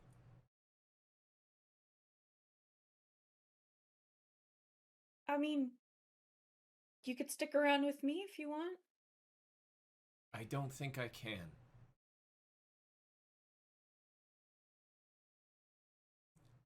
There's What's a gonna door happen? here. Don't go towards it. It's already open. What do you see? There's a man. He's walking towards me. In that Walk moment, away. Zeus falls to his knees and starts crying. Remembers.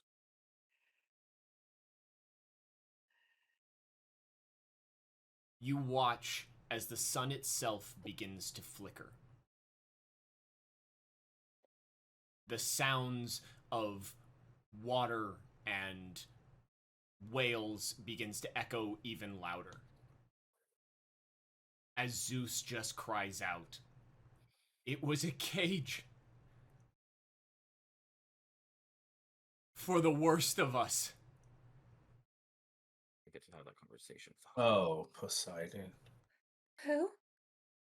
That's why.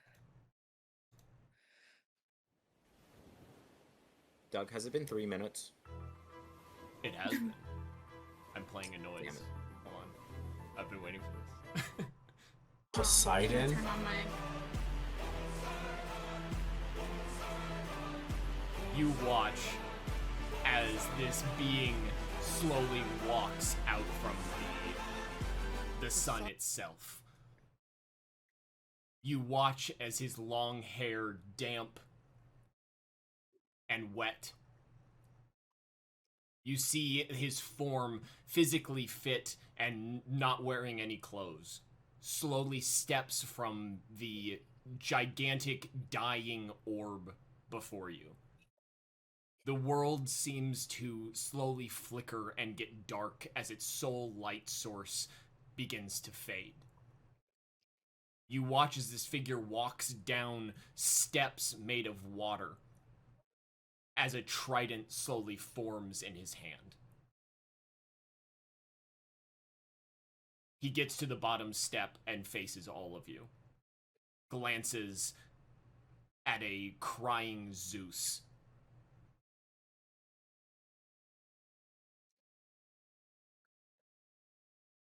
And then he looks up. And with a burst of a geyser of water shoots through the air and smashes through the surface above. Disappearing without a word. We just released Poseidon.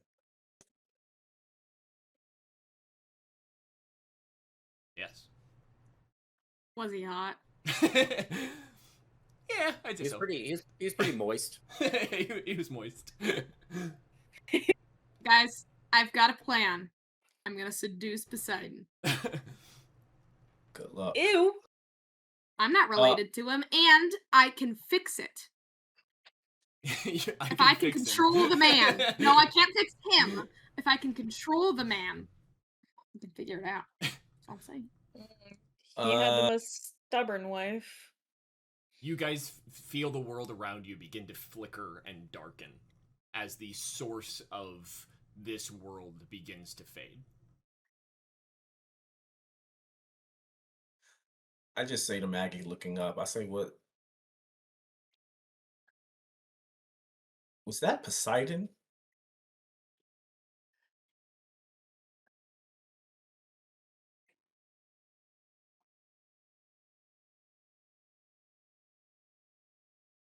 Yeah.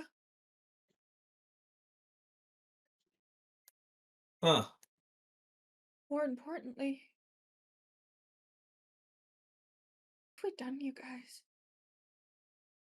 One of the automatons slowly turns to face you and goes, "I am receiving a message that I believe that you should hear."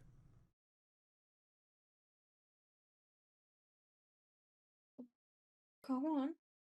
Play it. He slowly stands upright, and you hear the crackling of a radio coming from his mouth, and you hear from within him what seems to be a seemingly normal radio host begin talking.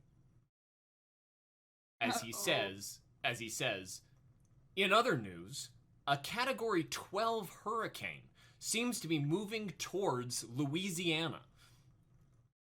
The oceans have pulled back, allowing certain residents of New Orleans to begin building barricades and flood stoppers in hopes that another category hurricane is not going to destroy their homes. In other news, President Trump's crypto coin is at a new low. Oh my god. Are we in fucking 2020? 2026? Message has been interrupted. Trump? Isn't he a celebrity?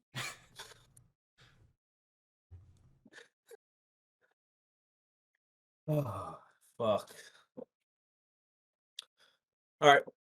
Victor's walking over to Maggie and in just silence, like, asks for the dog, Randy.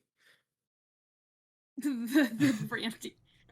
I clutch the cub closer, because that's what they're called, as wolf cubs. I just clutch it closer and I like turn.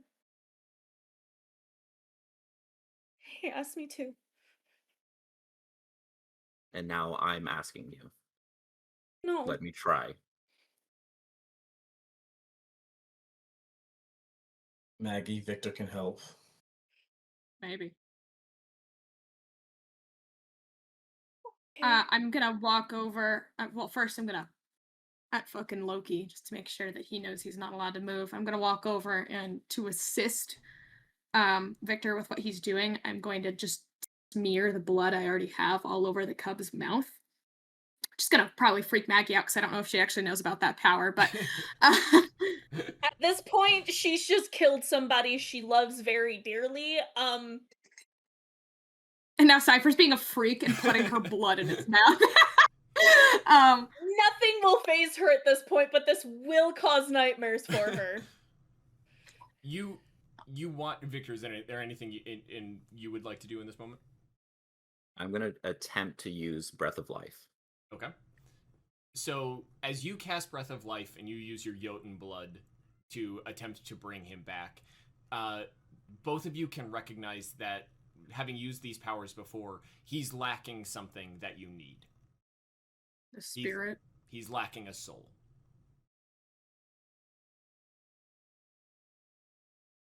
The automaton leans over again and goes, "My apologies for the interruption. Again, my condolences. This entity feels it necessary to instruct you that it believes this is its end. It is my recommendation and the instructions that I have been given to protect you, and in doing so, I am going to instruct you that you should probably leave. This realm is dying. The automatons die with it."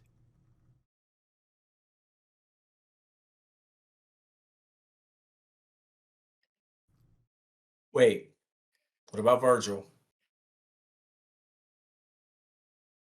Virgil is not an entity that we recognize. Okay. Yeah, I think that Virgil was kind of removed from that whole thing for a while. I'm gonna That was clutch. out, that was Speaking of me the devil, out I'm of gonna clutch character the asking. Virgil. That was me out of character asking because if you kill Virgil, I was going If you to kill Virgil after everything else you've put us through, we kill you in real life. Okay, I am going to offer Victor's Maggie some emotional support because there's nothing more I can do, and I'm gonna kind of give her a nod, and then I'm gonna go over and I'm gonna grab Loki by the fucking hair again and be like, "All right, I'm ready to go." I'm gonna turn to the automaton that has been protecting me this whole time and just... You could come with us. It is the instruction of the automatons to stay. Frankly, without my master, I am free to tell you, I don't want to live like this anymore. Then come with us. I would like to die. There's already been so much death. Maggie, They're being fucking tortured. we can't save them anymore. And this entire time, while like the conversations are going, Victor's still trying to heal the cub. Mhm. And you know, when Victor uses his healing, there's always this sweet scent. But as he's doing this, as he's telling Maggie like they want to die, you smell a different scent from Victor this time. It's no longer sweet incense. It's turning into just like the end of the incense, and now it's just burning. Because once again, Victor can't save someone. So it's not him trying to help someone, it's him trying to bring someone back. Not to help, but just to fight death this time. These automatons, they had their wills taken from them. They want to go. I can't save them. None of us can. This is the best thing we can do. And now we have another problem on our hands. Whoever that was is causing problems out there. And I don't know how much time is going to pass now, but we all need to go. Did you guys find Hephaestus? He's dead. We need to go now. Hermes looks at you, Jeremy, and goes, "You'd be the one to get us out of here. You got us here." What? Oh, right. Oh. Jeremy just looks around the battlefield at the domain he spent 6 months in. I look at the dead Seraphim. I look at Randy, what was Randy. I look at Loki being grabbed by the hair. And I take in Victor's words, and I just take everything in. And can I go get that spear? Oh, I thought you were still holding it. Yeah, you can go grab it. I'm going to go get that spear. Oh, I'm I gonna was hold on holding to it. Oh, well, I take it from you. Okay. The reason I was holding it is I'm holding it at Loki's neck so that if he tries to move, but if you want to take it, you can. Oh no, if you're doing that, that's fine. And Yeah, I just don't say, want him thinking he can get away without me let's stabbing him to death. hold on to that, and I just say, everybody get close.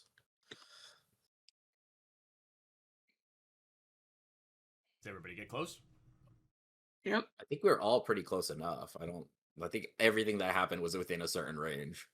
No, I think you have to grab Yep. hands or something. Yeah, you have to stand in a little circle and hold hands. Yeah, we have to be in a circle, unfortunately. I helped Maggie up so I can bring us all closer then. I go stand next to Maggie, and I put my arm on Maggie's shoulder, and I kind of do a reassuring grip. Then I say, "All right, here we go," and then we all start. You ready to say something? Oh, I was gonna say, I just kind of kind of that surreal feeling where, after something really intense just happens and somebody just kind of melts into somebody else's side. That's what I do immediately. Okay. I say that, and I just take a deep breath, and then we all start turning into star particles, and we teleport out. Okay. You do that. And for the briefest of moments, you find yourselves in a plane of nothingness. A place that you've been to multiple times before. It is a white void that expands onward and onward with a little flower that is just right below your feet, just slowly growing and extending, its roots taking place and taking hold. It's much larger than the last time that you saw it. It's grown significantly since the last time that you've been here. And for some reason, its presence seems to affect this void.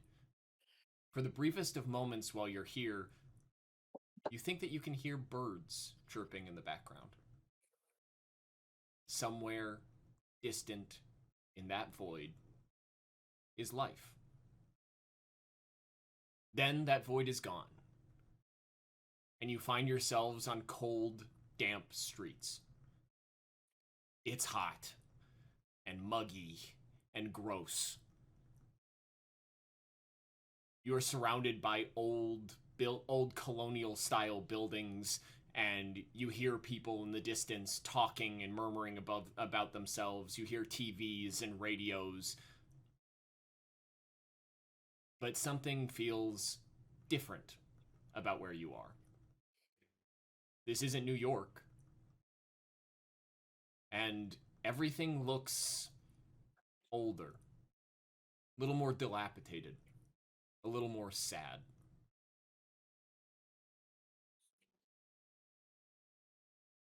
Welcome to New Orleans. As you guys, yes.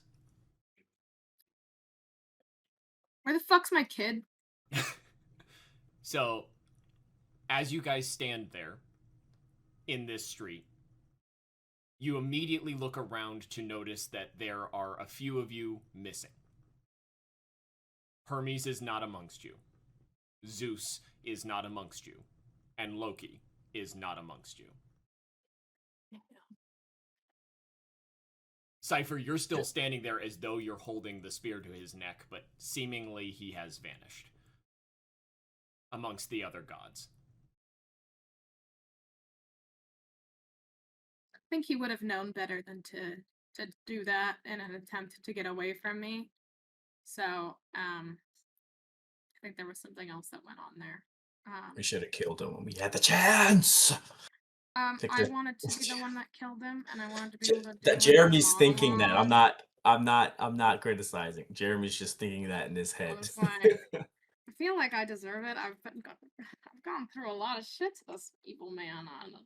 As you hear in the distance the sound of rushing water and feel the dampness on your skin, you hear a familiar voice call out to you. Is that you guys? Is that my kid? No. As you turn around to look, Is it a male or a female voice? it's a female voice. Oh.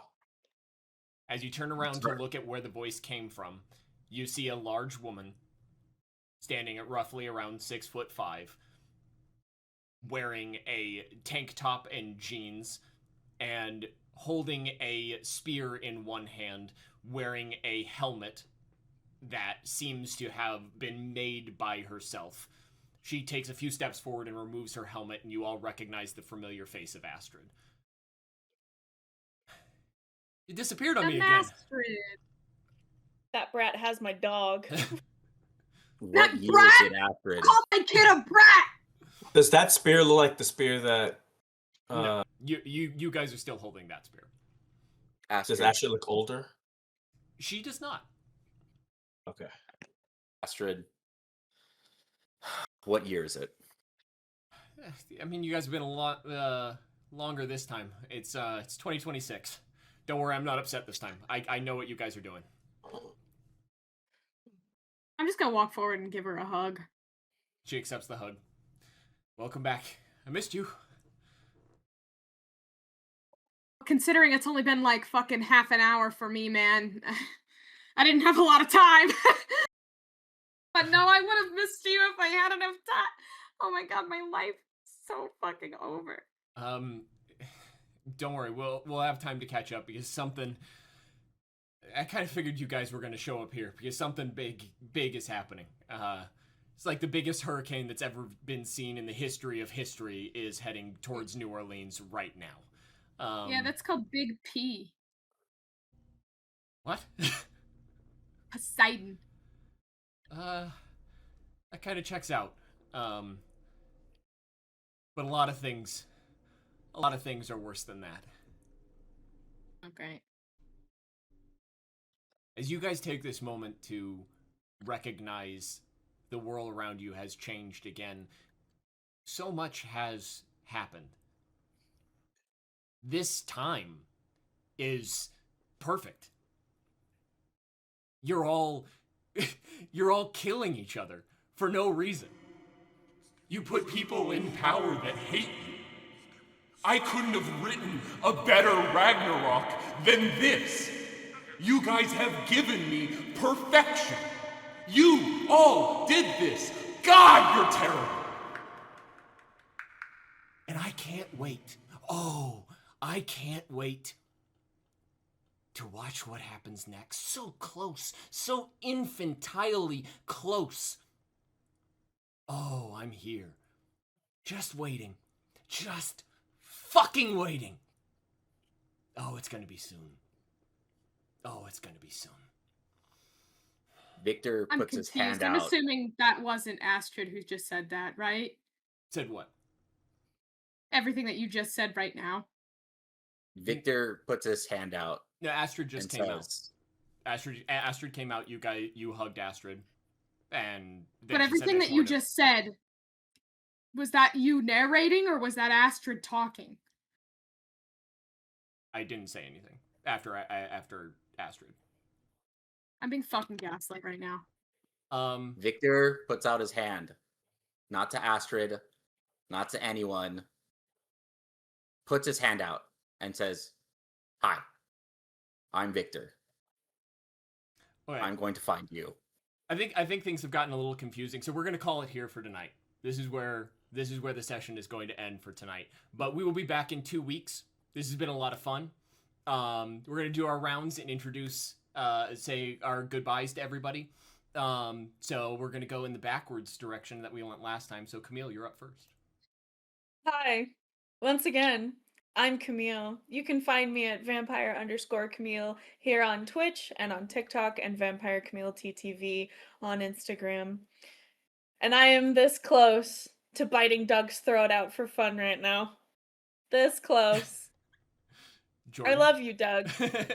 Jordan, hit us with it.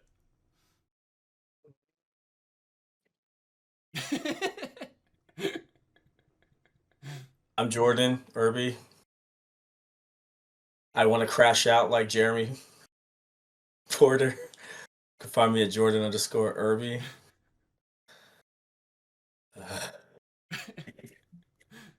Boca, it's on you. What's up, guys? My name's Jim. I play the character Jim_Jim at Jim.com. Boca_Boca Bear on everything. It's been fun. Victor will come and find you and get you, Doug. There's the door. M, sign us out. Welcome back to the stream. My name is M. No, we're ending. Ending, M. We're ending. Sorry.